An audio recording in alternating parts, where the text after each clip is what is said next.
ಅದು ಆಡಿಯನ್ಸ್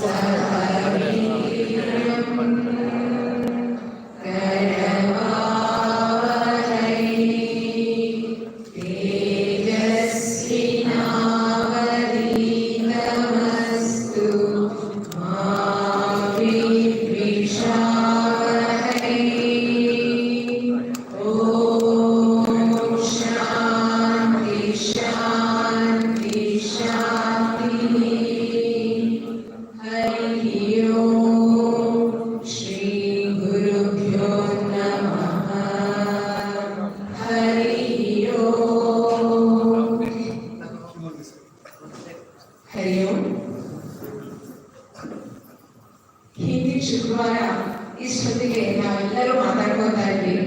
ನಾಳೆಯಿಂದ 4 ದಿನಗಳ ಕಾಲ ಗೀತಾ ಪ್ರವಚನ ಇರತ್ತೆ, 4 ದಿನ ಇರತ್ತೆ ಅಂತ.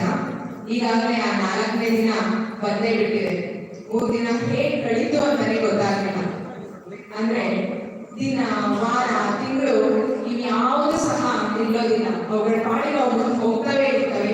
ಅದನ್ನ ಹಿಡಿದಿಟ್ಕೊಳ್ಳಿಕ್ಕೂ ಸಹ ಸಾಧ್ಯ ಇಲ್ಲ ಅಲ್ವಾ?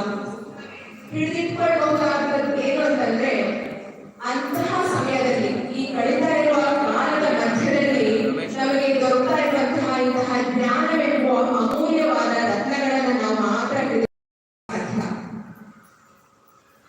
ಇಂತಹ ಅಮೂಲ್ಯವಾದ ರತ್ನ, ಈ ಜ್ಞಾನವೆಂಬುವ ರತ್ನ ಯಾವಾಗಲೂ ನಮಗೆ ದೊರಕೋದಿಲ್ಲ. ಎಲ್ಲಾ ಕಾಲದಲ್ಲೂ ಎಲ್ಲಾ ಸಮಯದಲ್ಲೂ ನಮಗೆ ಅದು ಲಭ್ಯ ಇರೋದಿಲ್ಲ. ಅದು ಸಿಕ್ಕಾಗ ಅದನ್ನ ನಾವು ಪಡ್ಕೊಳ್ಬೇಕು. ಇಲ್ಲ ಅಂದ್ರೆ ನಮ್ಮಂತಹ ಮೂರ್ಖರು ಇನ್ನೊಬ್ರು ಇರೋದಿಲ್ಲ ಅಂತ ನನಗನ್ಸುತ್ತೆ. ನಾನು ಯಾಕೆ ಇದನ್ನು ಹೇಳ್ತಾ ಇದ್ದೀನಿ ಅಂತಂದ್ರೆ, ಆಗಲೇ ಈಗ 3ನೇ ದಿನ ಗೀತಾ ಪ್ರವಚನದ 3ನೇ ದಿನ ಮುಗಿದು 4ನೇ ದಿನಕ್ಕೆ ಕಾಲಿಟ್ಟಿದ್ದೇವೆ. ಇನ್ನೇನು ಸ್ವಲ್ಪ ಸಮಯಕ್ಕೆ ಇವತ್ತಿನ ಪ್ರವಚನ ಸಹ ಮುಗಿದು ಹೋಗುತ್ತೆ. ಆದ್ರೆ ಇವತ್ತಿನ ಈ ಪ್ರವಚನದ ನಂತರ ನಮಗೆ ಗುರುಗಳು ಏನು ಜ್ಞಾನವನ್ನ ಬೋಧಿಸ್ತಾರೋ ಅದು ಇಲ್ಲೇ ಮರಿದೆ, ಅದನ್ನ ದೇವರ ಆವರಣದಲ್ಲೇ ಅದನ್ನ ಬಿಡದೆ ಅದನ್ನ ನಮ್ಮ ಜೀವನದುದ್ದಕ್ಕೂ ಅದನ್ನ ಪಾಲಿಸಬೇಕಾಗಿರೋದು ನಮ್ಮೆಲ್ಲರ ಆದ್ಯ ಕರ್ತವ್ಯವಾಗಿದೆ. ಈಗಾಗಲೇ ಶ್ರವಣ ಆಗಿದೆ, ಎಲ್ಲ ಪ್ರವಚನವನ್ನ ನಾವು ಕೇಳಿದೀವಿ. ಅದನ್ನ ಮನನ ಮಾಡಿ ನಿಧಿಧ್ಯಾಸನದ ಮೂಲಕ, ಅಂತಂದ್ರೆ ಅದನ್ನ ನಮ್ಮ ಜೀವನದಲ್ಲಿ ಅಳವಡಿಸಿಕೊಳ್ಳೋದ್ರ ಮೂಲಕ ನಾವು ಸಾರ್ಥಕತೆಯನ್ನ ಪಡಿಬೇಕಾಗಿದೆ. ಈ ತರ ಮಾಡೋದ್ರಿಂದ ಜೀವನದ ಸಂಜೆಯಲ್ಲಿ ನಾವು ತೃಪ್ತಿಯಿಂದ, ನೆಮ್ಮದಿಯಿಂದ ಇರ್ಬೋದು ಅನ್ನೋದು ನನ್ನ ಭಾವನೆ. ಗೀತಾ ಜಯಂತಿಯ ಪ್ರಯುಕ್ತ ನಡೆಯುತ್ತಿರುವ ಗೀತಾ ಪ್ರವಚನದ 4ನೇ ಅಥವಾ ಕೊನೆಯ ದಿನಕ್ಕೆ ನಾವು ಇದನ್ನ ಕಾಯುತ್ತಿದ್ದೇವೆ. ಪ್ರವಚನ ನೀಡಲು ಆಗಮಿಸಿರುವಂತಹ ಶ್ರೀ ಬ್ರಹ್ಮಾನಂದ ಭಾರತಿ ಸ್ವಾಮೀಜಿಯವರಿಗೆ ಕಾರ್ಯಕ್ರಮಕ್ಕೆ ಹೃತ್ಪೂರ್ವಕ ಸ್ವಾಗತವನ್ನು ಕೋರ್ತಾ ಇದ್ದೇನೆ. ಅದೇ ರೀತಿ ಈ ದಿನ ನಮ್ಮ ಜೊತೆಗೆ ವೇದ ಪಾಠಶಾಲೆಯ ಪ್ರಧಾನ ಅರ್ಚಕರು, ಬಿಳಿಗಿರಿ ರಂಗನಾಥ ವೇದ ಪಾಠಶಾಲೆಯ ಪ್ರಧಾನ ಅರ್ಚಕರು, ಕಳೆದ 25 ವರ್ಷಗಳಿಂದ ವೇದ, ಉಪನಿಷತ್ತು ಹಾಗೂ ಭಗವದ್ಗೀತೆಯ ಜ್ಞಾನವನ್ನು ತಮ್ಮ ಶಿಷ್ಯವೃಂದಕ್ಕೆ ನಿಸ್ವಾರ್ಥದಿಂದ ಧಾರೆ ಎರೆಯುತ್ತಿರುವ ವೇದ ಬ್ರಹ್ಮ ಶ್ರೀ ನಾಗರಾಜ ಶ್ರೋತ್ರಿಗಳು ಸಹ ನಮ್ಮೊಂದಿಗಿದ್ದಾರೆ. ಅವರು ತಮ್ಮ ಶಿಷ್ಯವೃಂದದೊಂದಿಗೆ ಇಂದಿನ ಈ ಕಾರ್ಯಕ್ರಮಕ್ಕೆ ಆಗಮಿಸಿದ್ದಾರೆ. ಅವರಿಗೂ ಸಹ ಈ ಕಾರ್ಯಕ್ರಮಕ್ಕೆ ಹೃತ್ಪೂರ್ವಕವಾದ ಸ್ವಾಗತವನ್ನು ಕೋರ್ತಾ ಇದ್ದೇನೆ. ಜೊತೆಗೆ ನಿತ್ಯದಂತೆ ಪ್ರವಚನ ಕೇಳಲು ಆಗಮಿಸಿರುವ ಬಡಾವಣೆಯ ಎಲ್ಲಾ ಶ್ರೋತೃಗಳಿಗೂ ತುಂಬ ಹೃದಯದ ಸ್ವಾಗತವನ್ನು ಕೋರುತ್ತಾ ಇಂದಿನ ಕಾರ್ಯಕ್ರಮವನ್ನ ಜ್ಞಾನ ಜ್ಯೋತಿಯನ್ನು ಬೆಳಗುವುದರ ಮೂಲಕ ಆರಂಭಿಸೋಣ. ಶ್ರೀಮತಿ ಲಲಿತಾರಾಮ್ ಹಾಗೂ ಶ್ರೀಮತಿ ರಾಧಾ ನಾಗೇಶ್ವರು ವೇದಿಕೆಯ ಮುಂಭಾಗಕ್ಕೆ ಬಂದ್ಬಿಟ್ಟು ಜ್ಞಾನ ಜ್ಯೋತಿಯನ್ನು ಬೆಳಗಬೇಕಾಗಿ ಕೇಳ್ಕೊಳ್ತೇನೆ.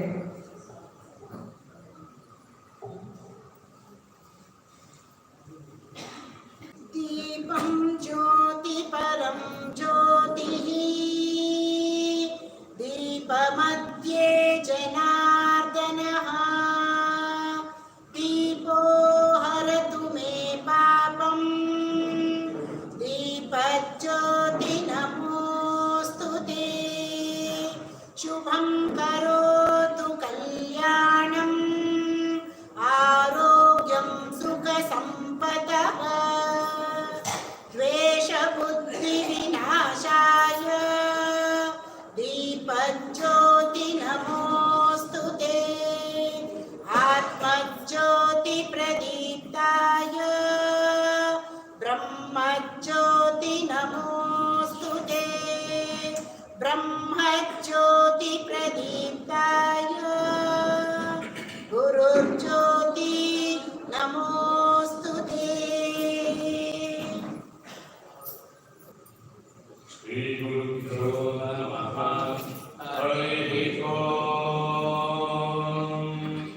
गणानां त्वा गणपतिं हवामहे कविं कवीनामुपमश्रवस्तमम् ज्येष्ठराजं ब्रह्मणां ब्रह्मणस्पत शृण्वन्नोति विश्वेदसादनम्। ॐ महागणपतये नमः। प्रणो देवी सरस्वती वाजयविर्वाचिनीवती धीनामविद्यवतु। ॐ वाग्देव्यै नमः। ॐ आतून इन्द्रक्षुमन्तं चित्रङ्गाभं सङ्कृपाय महाहस्ते दक्षिणेन विद्माहित्वा तुविकूर्मिं तुविदेष्णं तुविमखं तुविमात्रमवोभिः न हित्वा शूरदेवानमग्रासोदित्सन्तं भीमन्नगां वारयन्ते यतोर्मिन्दं सदामेशानं वस्वस्वराजम् नराधसामर्दिशन्नः कृष्णो शतुपकासि षट्सहस्रामीयमानम् अभिराजसाधुकरत् आनो वरदक्षिणेनाभिसंव्येन प्रवृश इन्द्रमानो वसो निर्भात् उपक्रमस्व भरद्विषता दृष्टा जनानाम् अदासोष्टरस्य मेधाः इन्द्रयमुनते अस्ति वाचो विप्रेभिः सरित्वः अस्माभिः स्तुतं समहि सद्यो जुवस्ते वाचा अस्मभ्यं विश्वश्चन्द्राः वशैश्च वक्षो जरन्ते गणानां त्वा गणपतिं हवामहे कविं कवीनामुपमश्रवस्तमम् ज्येष्ठराजं ब्रह्मणां ब्रह्मणस्पत शृण्वन्नोति विश्वेदसादनम् निषसेद गणपते गणेषु त्वा माहुर्विप्रथमं कवीनां न ऋते त्वत्क्रियसे किञ्चनार्महाभक्तं भगवञ्चित्रवच्च अभिज्ञानो भगवन्नाथमानां सखे बोधिवसुपते सखीनां रणनं कृतिरणकृत् सत्यसुष्मा भक्ते चिदापज गाये अस्मान्। ॐ शान्ति शान्ति शान्तिः। नमः सभाभ्यः सभापतिभ्यश्च नमः सदसे नमः सदसस्पतये नमः सखीनां पुरोगाणां चक्षुषे नमो दिवे नमः पृथिव्यै। ಸಭೆಗೆ ನಮಸ್ಕಾರ. ಗುರುಭ್ಯೋ ನಮಃ ಅಂತ ಮೊದಲು ಗುರುವಿಗೆ ನಮಸ್ಕಾರನ ಅರ್ಪಿಸಿದ್ದಾಗಿದೆ. ವೇದ ಶಿವೋ ಶಿವೋ ವೇದ ವೇದಾಧ್ಯಾಯಿ ಸದಾಶಿವ ತಸ್ಮಾತ್ ಸರ್ವ ಪ್ರಯತ್ನೇನ ವೇದಮೇವ ಸದಾ ಜಪೇ. ಶಿವನೇ ವೇದ, ವೇದ ಅಂದರೆ ಜ್ಞಾನ ತಿಳುವಳಿಕೆ ಅಂತ ತಮಗೆಲ್ಲ ಗೊತ್ತು. ಶಿವ ಅಂದರೆ ಮಂಗಳಕರವಾದಂತಹ ವೇದ. ವೇದ ಓದಿದವನೇ ಶಿವನೇ ವೇದ. ಆದ್ದರಿಂದ ಎಲ್ಲ ಪ್ರಯತ್ನಗಳು ಪ್ರತಿಯೊಬ್ಬರೂ ವೇದವನ್ನು ತಿಳಿಯಬೇಕು, ಅರಿಬೇಕು, ತಿಳ್ಕೋಬೇಕು, ಹೇಳಬೇಕು, ಕಲ್ತ್ಕೋಬೇಕು ಅಂತ ಇದರ ಒಂದು ಭಾವಾರ್ಥ. ನಮ್ಮ ಬೆಳಗಿರಿ ರಂಗನಾಥ ವೇದ ಪಾಠಶಾಲೆಯ 30 ವರ್ಷಗಳ ಈ ವೇದ ಸೇವೆಯಲ್ಲಿ ಅನೇಕ ಜನ ವಿದ್ಯಾರ್ಥಿಗಳು ಬಂದು ಕಲಿತು ಪೌರೋಹಿತ್ಯದ ವಿಷಯದಲ್ಲಾಗಬಹುದು ಅಥವಾ ತಮ್ಮ ತಮ್ಮ ಮನೆಗಳಲ್ಲಿ ದೇವರ ಪೂಜೆ ಆಗ್ಬೋದು ಅಥವಾ ಮನೆಗೆ ಬೇಕಾದಷ್ಟು ಒಂದು ಈ ಆಧ್ಯಾತ್ಮಿಕತೆ ಇರ್ಬೋದು. ಕೆಲವರಿಗೆ ಸ್ವಲ್ಪ ನಿಧಾನವಾಗಿ ಇದ್ರ ಬಗ್ಗೆ ಆಸಕ್ತಿ ಬರುತ್ತೆ, ಅಂಥವರೆಲ್ಲ ಬರ್ತಾರೆ. ಕೆಲವರು ಬೇಗಲೇ ಬರ್ತಾರೆ ಪಾಠಶಾಲೆಗೆ, ಬೇಗ ಬಂದು ಪಾಠಶಾಲೆ ಕಲ್ತ್ಕೊಂಡು ಅವರವರ ಮನೆಗಳಲ್ಲಿ ಪ್ರತಿನಿತ್ಯ ಈ ವೇಳೆ ನಾವು ಇದನ್ನೆಲ್ಲ ಮಾಡೇ ಇಲ್ಲ, ಈಗ ಮಾಡ್ತಾ ಇದ್ದೀವಿ ಅಂತ ಹೇಳಿ ಅವರು ಅದನ್ನೆಲ್ಲ ಮಾಡ್ತಾ ಇದ್ದಾರೆ. ಅದು ನಮ್ಮ ಬೆಳಗಿರಿ ರಂಗನಾಥ ವೇದ ಪಾಠಶಾಲೆಯ ಒಂದು ಹೆಗ್ಗಳಿಕೆ. 100 ಜನ ವಿದ್ಯಾರ್ಥಿಗಳು ಪೌರೋಹಿತ್ಯ ಮಾಡ್ಕೊಂಡು ಜೀವನ ಮಾಡ್ತಾ ಇದ್ದಾರೆ. ಲೌಕಿಕರು 100 ಜನ ಲೌಕಿಕರು ಮನೆಗಳಲ್ಲಿ ಪೂಜೆ ಪುನಸ್ಕಾರಗಳೆಲ್ಲ ಮಾಡಿಕೊಂಡು ಅವರ ಒಂದು ಜೀವನವನ್ನು ಸಾರ್ಥಕಪಡಿಸ್ಕೊಳ್ತಾ ಇದ್ದಾರೆ. ಹಾಗೆ ನನ್ನ ಸೌಭಾಗ್ಯ, ನನ್ನ ಪುಣ್ಯವೋ ನನ್ನ ಸೌಭಾಗ್ಯ ಎರಡು, ಸ್ವಾಮೀಜಿಯವರು ನಮ್ಮ ಪಾಠಶಾಲೆ ವಿದ್ಯಾರ್ಥಿ ಆಗಿದ್ದರು ಒಂದು ಕಾಲದಲ್ಲಿ. ಅದನ್ನು ಬಹಳ ಹೆಮ್ಮೆಯಿಂದ ನಾನು ಹೇಳ್ಕೊಳ್ತಾ ಇದ್ದೆ. ನಾನು ಹೆಮ್ಮೆಯಿಂದ ಹೇಳ್ಕೊಳ್ತಾನೆ, ಗರ್ವದಿಂದ ಹೇಳ್ಕೊಳ್ತಾ ಇಲ್ಲ. ಯಾಕೆಂದರೆ ಮಹಾನುಭಾವರು ನಮ್ಮ ಶಿಷ್ಯರು ಅಂತ ಹೇಳ್ಕೊಳ್ಬೇಕಾಗೋದಿಲ್ಲ, ನಮ್ಮ ಪಾಠಶಾಲೆ ವಿದ್ಯಾರ್ಥಿಗಳು ಅಂತ ಅದೊಂದು ಹೆಮ್ಮೆ ಆಗಿದೆ.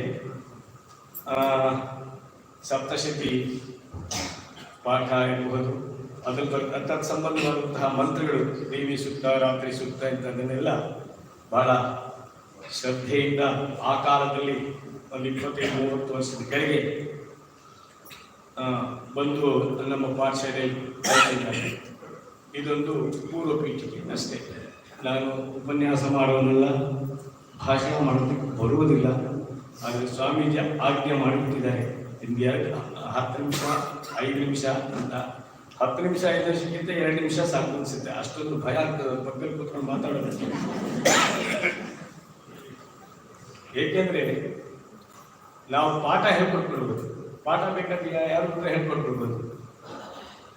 ಉಪನ್ಯಾಸ ಎಲ್ಲ ಮಾಡಬೇಕಾದ್ರೆ ಅದು ಪಕ್ಕದಲ್ಲಿ ಸಿಂಹ ಕೂತ್ರು ಬೇಕಾದ್ರೆ ನಾವು ಏನು ಮಾತಾಡೋದು, ಏನು ಇದು ಮಾಡೋದು. ಅದರಿಂದ ಏನು ನಾಳೆ ಈ ಗೀತಾ ಜಯಂತಿಯ ಪ್ರಯುಕ್ತ ಎಲ್ಲ ಕಡೆ ಗೀತಾ ಪಾರಾಯಣ, ಗೀತೆಯ ಸ್ಪರ್ಧೆಗಳು ಇದೆಲ್ಲ ನಡೀತಾ ಇದೆ. ಈಗ ಇಲ್ಲಿ 4 ದಿವಸದಿಂದ ಸ್ವಾಮೀಜಿಯವರ ಉಪನ್ಯಾಸಗಳು ತಾವೆಲ್ಲ ಶ್ರವಣ ಮಾಡಿರ್ತೀರ. ಅದು ಹೇಗಿರುತ್ತೆ ಏನು ಅನ್ನೋದನ್ನು ನಾನು ಮತ್ತೆ ಅದನ್ನು ಹೇಳಬೇಕಾಗಿದೆ. ತಾವೆಲ್ಲ ಕೇಳೇ ಇರ್ತೀರ. ನಾನು ಉಪನ್ಯಾಸಗಳನ್ನು ಪ್ರತ್ಯಕ್ಷವಾಗಿ ಕೇಳಿದ್ದೀವಿ, ಮತ್ತು ಯೂಟ್ಯೂಬಲ್ಲೆಲ್ಲ ನೀವೆಲ್ಲ ಕೇಳಿರ್ಬೋದು. ಅಷ್ಟು ನಮ್ಮ ಮನ ಮುಟ್ಟುವಂತೆ ಅದರ ಬಗ್ಗೆ ಮಾತಾಡ್ತಾರೆ. ಹೀಗಾಗಿ ಪರಮಾತ್ಮನಾದಂತಹ ಗೀತಾಚಾರ್ಯ ಕೃಷ್ಣನು ಹೇಳಿದ್ದಾನೆ, ಕಷ್ಟಗಳು ಬಂದಾಗ ಯದಾ ಯದಾ ಹಿ ಧರ್ಮಸ್ಯ ಗ್ಲಾನಿರ್ಭವತಿ ಭಾರತ. ಭಾರತ ಅಂದರೆ ಅರ್ಜುನ, ಯದಾ ಯದಾ ಹಿ ಧರ್ಮಸ್ಯ ಗ್ಲಾನಿರ್ಭವತಿ,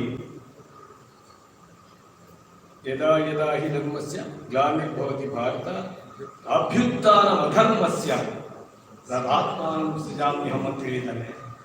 ಹಾಗೆ ಚಂಡೀ ಪಾಠದಲ್ಲಿ ಕೂಡ ಅದೇ ಅರ್ಥ ಬರುವಂಥ ಶ್ಲೋಕ ಇದೆ. ಇತ್ತೈ ಯದಾ ಯದಾ ಪಾದ ದಾನವೋತ್ಥಾನ ಭವಿಷ್ಯತಿ ತದಾಹಂ ನಾನು ಆವಾಗಲೂ ಬರ್ತೀನಿ ಅಂತ. ಯಾವಾಗ ಈ ರಾಕ್ಷಸರಿಂದಾಗಲಿ ದುರ್ಜನರಿಂದಾಗಲಿ ಯಾವಾಗ ಇತ್ತೈ ಯದಾ ಯದಾ ಯಾವಾಗ ಇಂಥ ಇದೆಲ್ಲ ಬರುತ್ತೋ, ತೊಂದರೆಗಳು ಬರುತ್ತೋ, ಆವಾಗೆಲ್ಲ ನಾನು ಅವತರಿಸ್ತೀನಿ ಅಂತ ಆ ತಾಯಿ ಮಾರ್ಕಂಡೇಯ ಪುರಾಣದಲ್ಲಿ ಸಾವರ್ಣಿಕ ಮನ್ವಂತರದಲ್ಲಿ ಆ ಮಾರ್ಕಂಡೇಯ ಪುರಾಣದಲ್ಲಿ ಹೇಳಿದರೆ ಕೃಷ್ಣ ದ್ವಾಪರ ಯುಗದಲ್ಲಿ ಯದಾ ಯದಾ ಹಿ ಧರ್ಮಸ್ಯ ಅದನ್ನೇ ಕೃಷ್ಣ ಅಂದರೆ ಏನು ಅವತಾರ ಬೇರೆ ಇರ್ಬೋದು, ಅಲ್ಲೇ ದೇವಿ ಇಲ್ಲಿ ಕೃಷ್ಣ ಇದೇ ಮಾಡಿದ್ದಾರೆ. ಆದ್ರಿಂದ ನಮಗೆ ಯಾವ ಥರದ ಒಂದು ಭಯನೂ ನಮ್ಮ ಧರ್ಮದ ಬಗ್ಗೆ ಆಗ್ಬೋದು, ನಮ್ಮ ಬಗ್ಗೆ ಆಗ್ಬೋದು, ಸನಾತನ ಧರ್ಮದ ಬಗ್ಗೆ ಇರ್ಬೋದು, ನಮ್ಗೆ ಯಾವ ಭಯನೂ ಇಲ್ಲ. ನಮ್ಮ ಹಿಂದೆ ಭಗವಂತ ಯಾವಾಗಲೂ ನಮ್ಗೆ ಕಾಯ್ತಾ ಇರ್ತಾನೆ. ಗೀತೆಯಲ್ಲಿ ಆ ಗೀತೆ ಸಾರಾನೇ ಅಷ್ಟೇ, ಧೈರ್ಯ ತುಂಬೋದು. ಧೈರ್ಯ ನಿರ್ವೀರ್ಯನಾದಂಥ ಅರ್ಜುನನಿಗೆ ಧೈರ್ಯ ತುಂಬಿದ್ದಾನೆ. ಆ ಥರ ನಮಗೆ ಆ ಭಗವಂತನ ಅನುಗ್ರಹ, ಪ್ರೀತಿ, ನಾವು ಅವನಲ್ಲಿರ್ತಕ್ಕಂಥ ಭಕ್ತಿಯಿಂದ ನಾವು ಯಾವ ರೀತಿ ಅವನನ್ನು ನಂಬುತ್ತೀವೋ ಅದೇ ರೀತಿ ನಮಗೆ ಆ ಭಗವಂತ ಅಷ್ಟೇ ರೀತಿ ಆದರೆ ನಂಬದೇ ಇದ್ದವ್ರಿಗೂ ಅನುಕೂಲ ಮಾಡ್ತಾನೆ ಅಂತ. ನಂಬಿದನು ಪ್ರಹ್ಲಾದ ನಂಬದಿರ್ತನು ತಂದೆ, ನಂಬಿಯೂ ನಂಬದಿರುವ ಇಬ್ಬಂದಿ ನೀನು, ಬಿಂಬವೋ ಕಂಬವೋ ಮೋಕ್ಷ ಗವರಿಂಗಾಯಿತು, ಸಿಂಬಳದ ನೊಣನೀನು ಮಂಕುತಿಮ್ಮ ಅಂತ ಕವಿದಲ್ಲಿ ಡಿ ವಿ ಜಿಯವರು ಹೇಳಿದ್ದಾರೆ. ನಂಬಿದನು ಪ್ರಹ್ಲಾದ ನಂಬೇ ಬಿಟ್ಟು ಪೂರ್ತಿ ನಂಬಿದ, ನಂಬದಿದ್ದನು ತಂದೆ. ಅವನು ಯಾವತ್ತೂ ನಂಬಲಿಲ್ಲ, ಆದರೆ 3 ಹೊತ್ತು ವಿಷ್ಣುವಿನ ಮೇಲೇನೆ ಗಮನ ಅವನಿಗೆ. ಯಾವಾಗಲೂ ವಿಷ್ಣುವಿನ ಮೇಲೆ ಹರಿಚಿಂತನೆಯಲ್ಲೇ ಇದ್ದ. ಅವನಿಗೆ ಬಿಂಬದಿಂದ ಮೋಕ್ಷ, ಇವನಿಗೆ ಕಂಬದಿಂದ ಮೋಕ್ಷ. ಬಿಂಬವೋ ಕಂಬವೋ ಮೋಕ್ಷ ಗವರಿಂಗಾಯಿತು. ನಮಗೇನು ಅಂದರೆ ಆ ಕಡೆ ನಂಬಲಿಕ್ಕೂ ಇಲ್ಲ, ಈ ಕಡೆ ನಂಬುದಕ್ಕೂ ಕಷ್ಟ, ನಂಬದೇ ಇರೋದಕ್ಕೂ ಕಷ್ಟ. ಸಿಂಬಳದಲ್ಲಿರ್ತಕ್ಕಂಥ ನೊಣ ಹ್ಯಾಗೆ ಒದ್ದಾಡ್ತಾ ಇರ್ತಾರೆ, ಆಗ ಪ್ರಾಣದ ಹೋಗೋದಿಲ್ಲ, ಈ ಕಡೆ ಇರೋದಕ್ಕಾಗೋದಿಲ್ಲ. ಸಿಂಬಳದ ನೊಣನೇನು ಮಂಕುತಮ್ಮ, ನಾವು ಆ ನೊಣ ಆಗಬಾರ್ದು, ಪ್ರಹ್ಲಾದರಾಗಬೇಕು. ಹಿರಣ್ಯಕಶಿಪುನ ಆಗೋದು ಬೇಡ, ಪ್ರಹ್ಲಾದರಾಮನ ಅಂತ ಈ ಥರ ಈ ಒಂದು ನಮ್ಮ ನಂಬಿಕೆ ವಿಷಯದಲ್ಲಿ, ಭಗವಂತನ ವಿಷಯದಲ್ಲಿ ನಾವು ನಂಬಿಕೆಯಿಂದ, ಭಕ್ತಿಯಿಂದ, ಶ್ರದ್ಧೆಯಿಂದ ಈ ಉಪನ್ಯಾಸಗಳನ್ನು, ಮಹಾನುಭಾವರುಗಳು ಉಪನ್ಯಾಸಗಳನ್ನು ಕೇಳೋದು ಒಂದು ಸಂಸ್ಕಾರ. ಆ ಸಂಸ್ಕಾರ ಯಾರ್ಯಾರಿಗಿರುತ್ತೋ ಅಂಥವ್ರು ಭಗವಂತ ಕರೆಸ್ಕೊಂತಾನೆ. ನಾವು ಯಾರು ಹೇಳ್ತಾರೆ ಅಂತ ಬರೋದಕ್ಕಿಂತ ಆ ಭಗವಂತನೇ ನಮ್ಮನ್ನು ಕರೆಸ್ಕೊತಾನೆ. ಎಷ್ಟೋ ಲಕ್ಷಾಂತರ ಮಂದಿ ಇರ್ಬೋದು ಈ ಬಡಾವಣೆಯಲ್ಲಿ. ನೀವುಗಳೆಲ್ಲ ಬಂದಿದ್ದೀರಿ ಅಂತ ಹೇಳಿದ್ರೆ ನಿಮ್ಮ ಮೇಲೆ ಪರಿಪೂರ್ಣವಾದ ಅನುಗ್ರಹ ಸ್ವಾಮಿಗೆ ಇದೆ ಅಂತ ಅರ್ಥ ಆಯಿತು. ಆದ್ದರಿಂದ ನೀವುಗಳೆಲ್ಲ ಸಂಸ್ಕಾರವಂತರಾಗಿ ಇಂಥ ಒಂದು ಉಪನ್ಯಾಸ ಮಾಲಿಕೆಯನ್ನು ಎಷ್ಟು 4-5 ವರ್ಷಗಳಿಂದ ಕೇಳ್ತಾ ಇದ್ದೀರಾ. ಇದೇ ರೀತಿ ಭಗವಂತನ ಅನುಗ್ರಹಕ್ಕೆ ಪಾತ್ರರಾಗಿ ಆವಾಗಲೇ ಸೋದರಿ ಹೇಳಿದ ಹಾಗೆ ಶ್ರವಣ ಮಾಡಿದ್ದೀರ, ಅದನ್ನು ಮನನ ಮಾಡಿಕೊಂಡು ಜೀವನದಲ್ಲಿ ಅಳವಡಿಸ್ಕೋಬೇಕು ಅಂತ ಹೇಳಿ ನನ್ನ ಈ ತೋದಲು ನೋಡಿದ್ರು. ನಮಗೇನು ಭಾಷಣ ಮಾಡಿ ಬರೋದಿಲ್ಲ, ಏನೋ ಅವ್ರ ಮುಂದೆ ಕೂತಿದ್ದರಿಂದ ಆ ಪವರ್ ಸ್ವಲ್ಪ ಬಂದಿದ್ದರಿಂದ ಸ್ವಲ್ಪ 4 ಮಾತು ಹೇಳಿದ್ದೀನಿ. ಇದರಲ್ಲಿ ತಪ್ಪುಗಳೇನಾದರೂ ಮಾತಾಡಿದರೆ ಅಥವಾ ಏನಾದರೂ ವ್ಯತ್ಯಾಸ ಮಾತಾಡಿದ್ರೆ ಸ್ವಾಮೀಜಿಯವರು ಕ್ಷಮಿಸಬೇಕು ಅಂತ ಹೇಳಿ ನನ್ನ ಈ ಪುಟ್ಟ ಮಾತುಗಳನ್ನು ಮುಗಿಸ್ತೇನೆ. ಶ್ರುತಿ ಸ್ಮೃತಿ ಪುರಾಣಾನಾಂ ಆಲಯಂ ಕರುಣಾಲಯಂ ನಮಾಮಿ ಭಗವತ್ಪಾದಶಂಕರಂ ಲೋಕಶಂಕರಂ ಶಂಕರಂ ಶಂಕರಾಚಾರ್ಯಂ ಕೇಶವಂ ಬಾದರಾಯಣಂ ಸೂತ್ರಭಾಷ್ಯಕೃತೌ ವಂದೇ ಭಗವಂತೌ ಪುನಃ ಈಶ್ವರೋ ಗುರುರಾತ್ಮೇತಿ ಮೂರ್ತಿಭೇದ ವಿಭಾಗಿನೇ ವ್ಯೋಮವದ್ವ್ಯಾಪ್ತದೇಹಾಯ ದಕ್ಷಿಣಾಮೂರ್ತಯೇ ನಮಃ. ದಕ್ಷಿಣಾಮೂರ್ತಯೇ ನಮಃ. ಓಂ ನಮೋ ನಾರಾಯಣಾಯ. ಓಂ ನಮಃ ಶಿವಾಯ. ಪಾರ್ಥಾಯ ಪ್ರತಿಬೋಧಿತಾಂ ಭಗವತಾ ನಾರಾಯಣೇನ ಸ್ವಯಂ ವ್ಯಾಸೇನ ಗ್ರಥಿತಾಂ ಪುರಾಣಮುನಿನಾ ಮಧ್ಯೆ ಮಹಾಭಾರತಂ ಅದ್ವೈತಾಮೃತವರ್ಷಿಣೀಂ ಭಗವತೀಂ ಅಷ್ಟಾದಶಾಧ್ಯಾಯಿನೀಂ ಅಂಬ ತ್ವಾಮನುಸಂದಧಾಮಿ ಭಗವದ್ಗೀತೆ ಭವದ್ವೇಷಿಣೀ ಭಗವದ್ಗೀತೆ ಭವದ್ವೇಷಿಣೀ. ಹರಿ ಓಂ.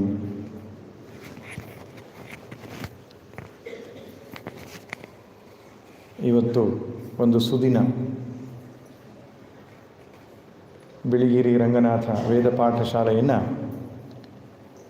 25-30 ವರ್ಷಗಳಿಂದ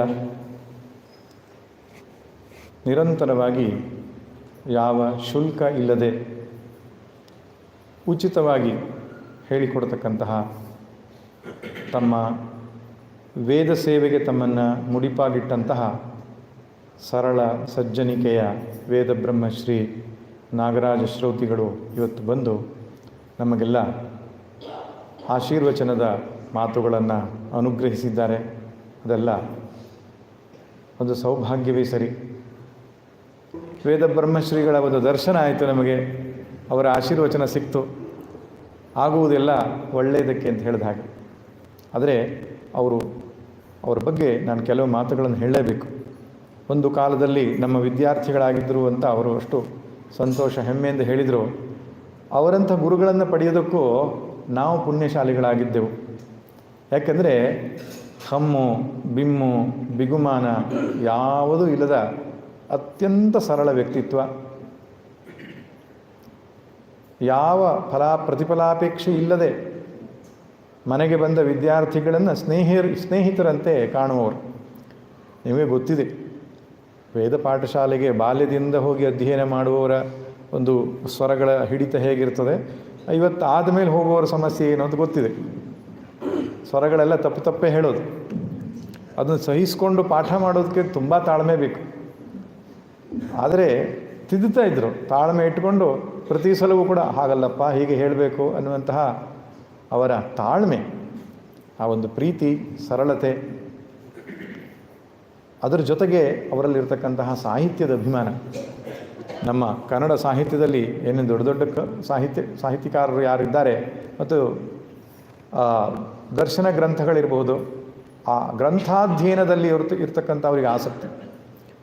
ನಾವು ಪದೇ ಪದೇ ಎಷ್ಟೋ ಸಲ ಗುರು ರಾಮಸ್ವಾಮಿ ಅಯ್ಯಂಗಾರ ಗ್ರಂಥಗಳು, ಆಮೇಲೆ ಭೈರಪ್ಪ ಅವ್ರ ಗ್ರಂಥಗಳು, ಈ ಪ್ರಕಾರವಾದಂತಹ ಗ್ರಂಥಗಳ ಬಗ್ಗೆ ಕುಳಿತುಕೊಂಡು ಮಾತಾಡುವಂಥದ್ದು ಪಾಠ ಆದಮೇಲೆ ಇದೆಲ್ಲ ಎಷ್ಟೋ ಸಲ ನಡೆದಿದೆ. ಆ ರೀತಿಯಾದಂತಹ ಒಂದು ಆಸಕ್ತಿ ಅವರಲ್ಲಿ ಸಾಕಷ್ಟಿದೆ. ಅಂಥ ಮಹನೀಯರು ಇವತ್ತು ಬಂದು ಆಶೀರ್ವಾದ ಮಾಡಿದ ಸಂತೋಷ.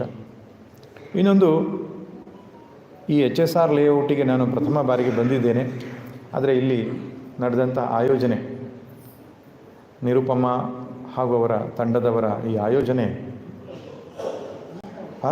ಅನುಪಮ ಅವರ ತಂಡದವರ ಆಯೋಜನೆ ಹಾಗೂ ಡಾಕ್ಟರ್ ಹೆಸರೇನು ಶಾಂತ ಅವರು ಒಂದು ವಿಶಿಷ್ಟವಾದ ವ್ಯಕ್ತಿ. ಪ್ಲಾಸ್ಟಿಕ್ ಮುಕ್ತವಾದಂಥ HSR ಲೇಔಟನ್ನು ಮಾಡಬೇಕು ಅಂತ ಸಂಕಲ್ಪ ತೊಟ್ಟು ಅದಕ್ಕೆ ಬಹಳಷ್ಟು ಬೇರೆ ಬೇರೆ ರೀತಿಯ ಕಾರ್ಯಕ್ರಮಗಳನ್ನು ಹಮ್ಮಿಕೊಂಡು ಸದ್ಯ ಬೆಂಗಳೂರಿನಲ್ಲಿ ಪ್ಲಾಸ್ಟಿಕ್ ಮುಕ್ತವಾದಂತಹ ಒಂದು ನಗರವಾಗಿ HSR ನಗರವನ್ನು ಅವರು ಮಾಡಿದ್ದಾರೆ. ಹಾಗೆ ಬೇರೆ ಬೇರೆ ನಗರಗಳಲ್ಲಿ ಕೂಡ, ಬೇರೆ ಬೇರೆ ಊರಿನಲ್ಲಿ ಕೂಡ ಪ್ಲಾಸ್ಟಿಕ್ ಮುಕ್ತವಾಗಿ ಮಾಡಬೇಕು ಅಂತ ಒಂದು ಸಲಹೆಗಳನ್ನು, ಮಾರ್ಗದರ್ಶನಗಳನ್ನು ಮಾಡ್ತಾರೆ. ನನ್ನ ಹತ್ರ ಬಂದು ಹೇಳಿದರು, ಸ್ವಾಮೀಜಿ ಪ್ಲಾಸ್ಟಿಕ್ನಲ್ಲಿ ಹಣ್ಣು ತಂದು ಕೊಟ್ಟರೆ ಪ್ಲಾಸ್ಟಿಕ್ನಲ್ಲಿ ಕೊಡಬೇಡಿ ಇನ್ನು ಮುಂದೆ ಅಂತ ನೀವು ಹೇಳಬೇಕು ಅಂತ. ನಿಶ್ಚಿತವಾಗಿಯೂ ಅದೊಂದು ದೊಡ್ಡ ದೇವರ ಪೂಜೆ ಅಂತ ಭಾವಿಸಿಕೊಳ್ತೇನೆ. ದೊಡ್ಡ ಕರ್ಮಯೋಗದ ಕೆಲಸ ಅದು. ಯಾಕಂದರೆ ನಾನು ಇವತ್ತು ಕೋಲಾರಿಗೆ ಹೋಗಿ ಬಂದೆ ಬೆಳಿಗ್ಗೆ. ಆ ಕೋಲಾರಿಗೆ ಹೋಗಿ ಬಂದ ದಾರಿ ಉದ್ದಕ್ಕೂ ಇದೇ ವಿಶೇಷ ಮಾತಾಡಿದ್ದೆ ನಾವು. ನೋಡ್ರಿ ಹೇಗೆ ಮಾಡಿದ್ದಾರೆ ಅಂತ. ಪ್ರಕೃತಿ ಮಾತೆಗೆ ಎಂಥ ಹಿಂಸೆ ಕೊಡ್ತಾ ಇದ್ದೇವೆ ನಾವು. ಪ್ರಕೃತಿಯನ್ನು ದೇವರು ಎಂಬುದಾಗಿ ಭಾವಿಸ್ತೇವೆ, ಜಗನ್ಮಾತೆ ಅಂತ ಪೂಜಿಸ್ತೇವೆ ನವರಾತ್ರಿ ಸಮಯದಲ್ಲಿ. ಆದರೆ ಬೇಡದ ವಸ್ತುಗಳನ್ನು ಎಸಿತೇವೆ. ಎಂತಹ ಒಂದು ಅಜ್ಞಾನ ನಮ್ಮದು. ನದಿಯನ್ನು, ಗಂಗೆಯನ್ನು ಪೂಜಿಸ್ತೇವೆ. ಆದರೆ ಆ ಗಂಗಾ ನದಿಗೋ ಅಥವಾ ಯಾವುದೊಂದು ಪುಣ್ಯಕ್ಷೇತ್ರಕ್ಕೂ ಹೋಗಿ ನೋಡಿ, ಕಥೆ ಗೊತ್ತಾಗ್ತದೆ. ಬೇಡದ ವಸ್ತುಗಳನ್ನು ಅಲ್ಲಿ ಬಿಸಾಡಿ ಆ ನದಿಗಳನ್ನು, ಪ್ರಕೃತಿಯನ್ನು ನಾವು ಹಾಳು ಮಾಡ್ತಾ ಇದ್ದೇವೆ. ನಾವು ಬಹಳ ಎಚ್ಚೆತ್ತುಕೊಳ್ಬೇಕಿದೆ ಈ ವಿಷಯದಲ್ಲಿ. ಅದು ಅಸಡ್ಡೆಯಾಗಿ ತೆಗೆದುಕೊಳ್ಳುವಂತಹ ವಿಷಯ ಅಲ್ಲ. ನಮ್ಮ ಮಕ್ಕಳಿಗೆ ಈ ಸಂಸ್ಕಾರವನ್ನು ಕೊಡಬೇಕು. ಬೇಡದ ವಸ್ತುಗಳನ್ನು ನಾವು ಸಂಗ್ರಹಿಸಿ ಅದನ್ನು ಹೇಗೆ ವಿಲೇವಾರಿ ಮಾಡಬೇಕು, ನಾವು ಇರತಕ್ಕಂಥ ಜಾಗವನ್ನು ಸ್ವಚ್ಛವಾಗಿ ಹೇಗೆ ಇಟ್ಕೊಳ್ಬೇಕು, ಶುಭ್ರವಾಗಿ ಇಟ್ಕೊಳ್ಳೋದು. ಭಗವದ್ಗೀತೆಯಲ್ಲಿ ಪುನಃ ಪುನಃ ಭಗವಂತ ಈ ಗುಣವನ್ನು, ಮೌಲ್ಯವನ್ನು ಹೇಳ್ತಾನೆ, ಶುಚಿಹಿ ಎಂಬುದಾಗಿ. ಶುಚಿಹಿ ಎಂಬ ಮೌಲ್ಯವನ್ನು ಪದೇ ಪದೇ ಹೇಳ್ತಾನೆ. ಅದೊಂದು ಆಧ್ಯಾತ್ಮಿಕ ಸಾಧನೆಗೆ ಬೇಕಾದ ಗುಣ ಅಥವಾ ಧಾರ್ಮಿಕ ಮೌಲ್ಯ ಅದು. ಆದರೆ ನಾವು ತಿಳ್ಕೊಳ್ತೇವೆ, ಸ್ನಾನ ಮಾಡಿದರೆ, ಮಡಿ ಬಟ್ಟೆ ಉಟ್ಟುಕೊಂಡ್ರೆ ಮಾತ್ರ ಶುಚಿ ಅಂತ. ಅಲ್ಲ, ನಾವಿರತಕ್ಕಂತಹ ಪರಿಸರ ಕೂಡ ಶುಭ್ರವಾಗಿರಬೇಕು, ಸ್ವಚ್ಛವಾಗಿರಬೇಕು, ಪ್ರಾಕೃತಿಕವಾಗಿರಬೇಕು, ಸಹಜವಾಗಿರಬೇಕು.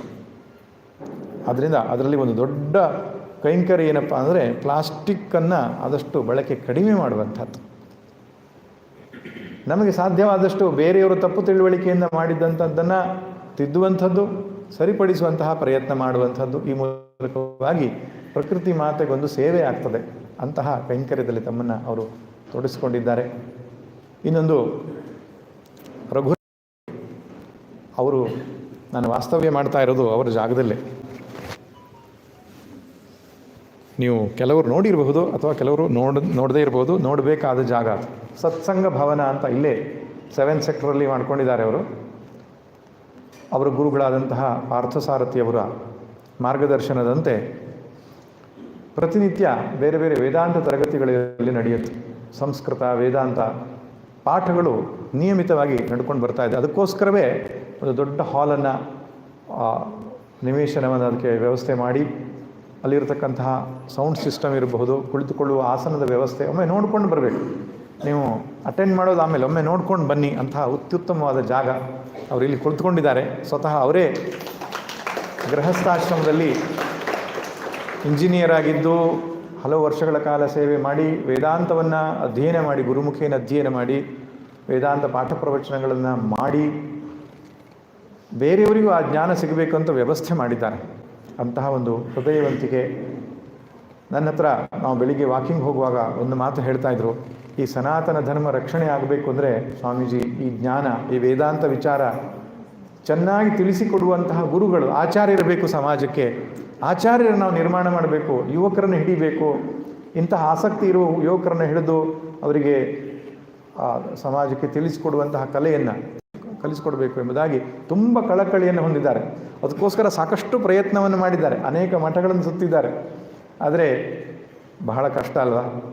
ಬೇರೆಯವರ ಮನೆ ಮಕ್ಕಳು ವೇದಾಂತ ಓದಲಿ, ಸನ್ಯಾಸಿಗಳಾಗಲಿ ಅಂತ ಎಲ್ಲರೂ ಬಯಸ್ತಾರೆ. ನಮ್ಮ ಮಕ್ಕಳು ಹೋಗ್ತೇನೆ ಅಂದರೆ ಎಂಥ ತಲೆ ಹಾಳಾಗಿದೆ ನಿನಗೆ ಅಂತ ಕೇಳ್ತೇವೆ. ಹಾಗಾದರೆ ಸನಾತನ ಧರ್ಮ ರಕ್ಷಣೆ ಆಗೋದು ಹೇಗೆ? ಮಾಡಲಿಕ್ಕೆ ತುಂಬ ಕೆಲಸ ಇದೆ, ನೆನಪಿರಲಿ. ನಾವೀಗ ಮಾಡ್ತಾ ಇರೋದು 1% ಕೂಡ ಅಲ್ಲ. ನಂಗೆ ಒಮ್ಮೊಮ್ಮೆ ಅನಿಸ್ತದೆ, ಇಂತಹ ವಿಶಾಲವಾದಂತಹ ಹಾಲ್ನಲ್ಲಿ ನೀವೆಲ್ಲ ಬಂದು ಕೂತ್ಕೊಂಡಿದ್ದೀರಿ, ನಿಮ್ಗೆ ಯಾರಿಗೂ ನಾನು ಹೇಳುವ ಪ್ರವಚನದ ವಿಷಯ ಬೇಕಾಗಿಲ್ಲ ಅಂತ. ಯಾಕೆ? ನೀವು ಆಲ್ರೆಡಿ ಆ ಧರ್ಮದ ಮಾರ್ಗದಲ್ಲಿದ್ದೀರಿ, ಸಾತ್ವಿಕ ಮಾರ್ಗದಲ್ಲಿದ್ದೀರಿ, ಭಗವದ್ಭಕ್ತಿಯ ಮಾರ್ಗದಲ್ಲಿದ್ದೀರಿ. ಯಾರಿಗೆ ಇದರ ಬಗ್ಗೆ ಎಳ್ಳಷ್ಟು ಪರಿಚಯ ಇಲ್ಲೋ ಅವರನ್ನು ಮುಟ್ಲಿಕ್ಕೆ ಆಗ್ತಾ ಇಲ್ಲ ನಮಗೆ. ಯಾರು ಇದನ್ನು ಹಲವು ಬಾರಿ ಕೇಳಿದ್ದಾರೋ ಅವರೇ ಮತ್ತೆ ಮತ್ತೆ ಕೇಳಲಿಕ್ಕೆ ಬರ್ತಾರೆ. ಹಾಗಾಗಿದೆ ಕಥೆ. ಆದ್ದರಿಂದ ಸಾಕಷ್ಟು ಜನರನ್ನು, ಸಾಮಾನ್ಯ ಜನರನ್ನು ನಾವು ಮುಟ್ಟಬೇಕಾಗಿದೆ. ಈ ಯಾರು ನಾವು ತಿಳಿದಿದ್ದೇವೋ, ನಾವು ಇರ್ತಕ್ಕಂಥ ಜಾಗದಲ್ಲಿ 4-6 ಜನರಿಗೆ ಈ ಭಗವದ್ಗೀತೆ ವಿಷಯ, ದೊಡ್ಡ ದೊಡ್ಡದೆಲ್ಲ ಬೇಡ, ಸಣ್ಣ ಸಣ್ಣ ವಿಷಯಗಳು, ಆಹಾರ ಹೇಗೆ ತೆಗೆದುಕೊಳ್ಬೇಕು, ದೇವರ ಪೂಜೆಯನ್ನು ಹೇಗೆ ಮಾಡಬೇಕು, ಹಾಗೆ ಇಂತಹ ಕೆಲಸವನ್ನು ನಾವು ಮಾಡಬೇಕಾಗಿದೆ. ಆ ನಿಟ್ಟಿನಲ್ಲಿ ಅವರು ತಮ್ಮದೊಂದು ವೇದಾಂತ ಅಕಾಡೆಮಿ ಎಂಬುದನ್ನು ತೆರೆದಿದ್ದಾರೆ. ಅವ್ರ ಜೊತೆಗೆ ಪ್ರೊಫೆಸರ್ ಸುದರ್ಶನ್ ಅವರು, ಇವರು ನೋಡಿರ್ತೀರಿ ನೀವು, ಅವರು ತುಂಬ ಸಕ್ರಿಯವಾಗಿ ಅವ್ರ ಜೊತೆ ತೊಡಗಿಸ್ಕೊಂಡಿದ್ದಾರೆ. ಹಾಗೆ ಅಂಥ ಒಂದು ವ್ಯವಸ್ಥೆಯಲ್ಲಿ ನನ್ನನ್ನು ಉಳಿಸಿಕೊಂಡು ವ್ಯವಸ್ಥಿತವಾಗಿ ಊಟೋಪಚಾರದ ವ್ಯವಸ್ಥೆ ಇರಬಹುದು, ಪ್ರತಿನಿತ್ಯ ಭಿಕ್ಷಾ ವ್ಯವಸ್ಥೆ, ಅಮ್ಮ ಅವ್ರ ಹೆಸರು ನಾನು ಮರ್ತೋಯ್ತು, ಅವರು ವ್ಯವಸ್ಥೆ ಮಾಡಿದರು. ರಾಧಾ ಅಮ್ಮನವರು ವ್ಯವಸ್ಥೆ ಮಾಡಿದರು. ಹಾಗೆ ಎಲ್ಲ ವ್ಯವಸ್ಥೆ ಅಚ್ಚುಕಟ್ಟಾಗಿ ನಡೆಯಿತು. ತುಂಬ ಸಂತೋಷ. ಭಗವದ್ಗೀತೆ ಎನ್ನುವಂತಹ ಈ ಮಹಾಸಾಗರದಲ್ಲಿ ಕೆಲವೊಂದಿಷ್ಟು ಆಣಿಮುತ್ತುಗಳನ್ನು ನಾವು ಹೆಕ್ಕಲಿಕ್ಕೆ ಪ್ರಯತ್ನ ಮಾಡಿದ್ದೇವೆ. ಇದು 1-2 ದಿನಗಳಲ್ಲಿ ಆಗೋ ಕೆಲಸ ಅಲ್ಲ. ಬಹುಶಃ ಒಂದೊಂದು ಶ್ಲೋಕಕ್ಕೆ ಒಂದೊಂದು ದಿನದ ಉಪನ್ಯಾಸ ಬೇಕಾದೀತು. ಅಂತಹ ಅರ್ಥ ಸಾರವನ್ನು, ಅರ್ಥ ಗಾಂಭೀರ್ಯವನ್ನು ಬಚ್ಚಿಟ್ಟುಕೊಂಡಿರತಕ್ಕಂಥದ್ದು ಶ್ರೀಮದ್ ಭಗವದ್ಗೀತೆ. ಆದರೆ ಯಥಾಶಕ್ತಿ ಯಥಾಮತಿ ನಾವು ನೋಡಲೇಬೇಕಲ್ವೇ? ಹೀಗೆ ಈ ನಿಟ್ಟಿನಲ್ಲಿ ನಾವು 3 ದಿನ ನೋಡ್ತಾ ಬಂದೆವು. ಇವತ್ತಿನ ದಿನ ನಾವು ಸ್ಥಿತಪ್ರಜ್ಞನ ಲಕ್ಷಣ ಎನ್ನುವ ವಿಷಯದ ಕುರಿತಾಗಿ ಒಂದಿಷ್ಟು ಚಿಂತನೆಯನ್ನು ಸ್ವಲ್ಪ ಕಾಲ ಮಾಡಿ, ತದನಂತರ ಕೊನೆಯ ಒಂದು 15 ನಿಮಿಷ ಪ್ರಶ್ನೋತ್ತರಗಳನ್ನು ಇಟ್ಕೊಳ್ಳೋಣ. ಈಗಾಗಲೇ ಸಮಯ ಆಗಿದೆ, ಅರ್ಧ ಗಂಟೆಯಷ್ಟೇ ಉಳಿದಿರೋದು. ಒಂದು 15 ನಿಮಿಷ ಎಕ್ಸ್ಟೆಂಡ್ ಮಾಡಿದರೆ ನೀವು ಬೇಸರಿಸಲ್ಲ ಅಂತ ಭಾವಿಸಿಕೊಂಡು 15 ನಿಮಿಷ ಮುಂದುವರಿಸಿ ಸ್ವಲ್ಪ ಪ್ರಶ್ನೋತ್ತರ ಸಾಧ್ಯ ಆದರೆ ನೋಡೋಣ. 2ನೇ ಅಧ್ಯಾಯದ ಕೊನೆಯ 18 ಶ್ಲೋಕಗಳು ಸ್ಥಿತಪ್ರಜ್ಞನ ಲಕ್ಷಣ ಅಂತ. ನಾವು ಬಿಡುಗಡೆ ಮಾಡಬೇಕಾದ ಪುಸ್ತಕವೂ ಕೂಡ ಅದರ ವಿಷಯವೇ ಆಗಿತ್ತು. 18 ಶ್ಲೋಕಗಳನ್ನು ಭಗವಂತ ಅದಕ್ಕೆ ಮೀಸಲಾಗಿಟ್ಟಿದ್ದಾನೆ. ಯಾಕೋ 18 ಸಂಖ್ಯೆಯ ಮೇಲೆ ಭಗವಂತನಿಗೆ ಪ್ರೀತಿ ಜಾಸ್ತಿ ಅಂತ ಕಾಣಿಸ್ತದೆ. 18 ಅಧ್ಯಾಯ, 18 ಅಕ್ಷೋಹಿಣಿ ಸೈನ್ಯ, 18 ದಿನಗಳ ಯುದ್ಧ, 18 ಪರ್ವ, 18 ಮುಖ್ಯ ಸೇನಾಧಿಪತಿಗಳು, ಸೇನಾ ನಾಯಕರು, ಸ್ಥಿತಪ್ರಜ್ಞ ಲಕ್ಷಣಕ್ಕೆ 18 ಶ್ಲೋಕಗಳು, ಹೀಗೆ 18 ಬಹುಶಃ ಪೂರ್ಣ ಸಂಖ್ಯೆ ಅಂತ ಇಟ್ಟುಕೊಂಡಿದ್ದಾನೇನು. ಯಾಕೆ 1 + 8 ಮಾಡಿದಾಗ 9 ಆಗುತ್ತೆ. 9ರ ಮಗ್ಗಿಯಲ್ಲಿ 9 ಪೂರ್ಣವಾಗಿಯೇ ಉಳಿಯೋದು ಕಾಣಿಸ್ತದೆ ನಮಗೆ. ಆದ್ದರಿಂದ ಪೂರ್ಣ ಸಂಖ್ಯೆ ಎಂಬ ಕಾರಣಕ್ಕೆ ಇರಬಹುದು. ಆ ಸ್ಥಿತಪ್ರಜ್ಞನ ಲಕ್ಷಣದ ಕುರಿತಾಗಿ ಅರ್ಜುನನ ಪ್ರಶ್ನೆಗೆ ಭಗವಂತ ಉತ್ತರವನ್ನು ಕೊಟ್ಟಿದ್ದಾನೆ. ಜ್ಞಾನಯೋಗವನ್ನು ವರ್ಣಿಸಿದ ಭಗವಂತ, ಜ್ಞಾನವನ್ನು ಪಡೆಯುವುದಕ್ಕೆ ಬೇಕಾದಂತಹ ಕರ್ಮಯೋಗ ಸಾಧನೆಯನ್ನು ವರ್ಣಿಸಿದ. ತದನಂತರ ಅರ್ಜುನನ ಮನಸ್ಸಿನಲ್ಲಿ ಒಂದು ಪ್ರಶ್ನೆ ಬರ್ತದೆ.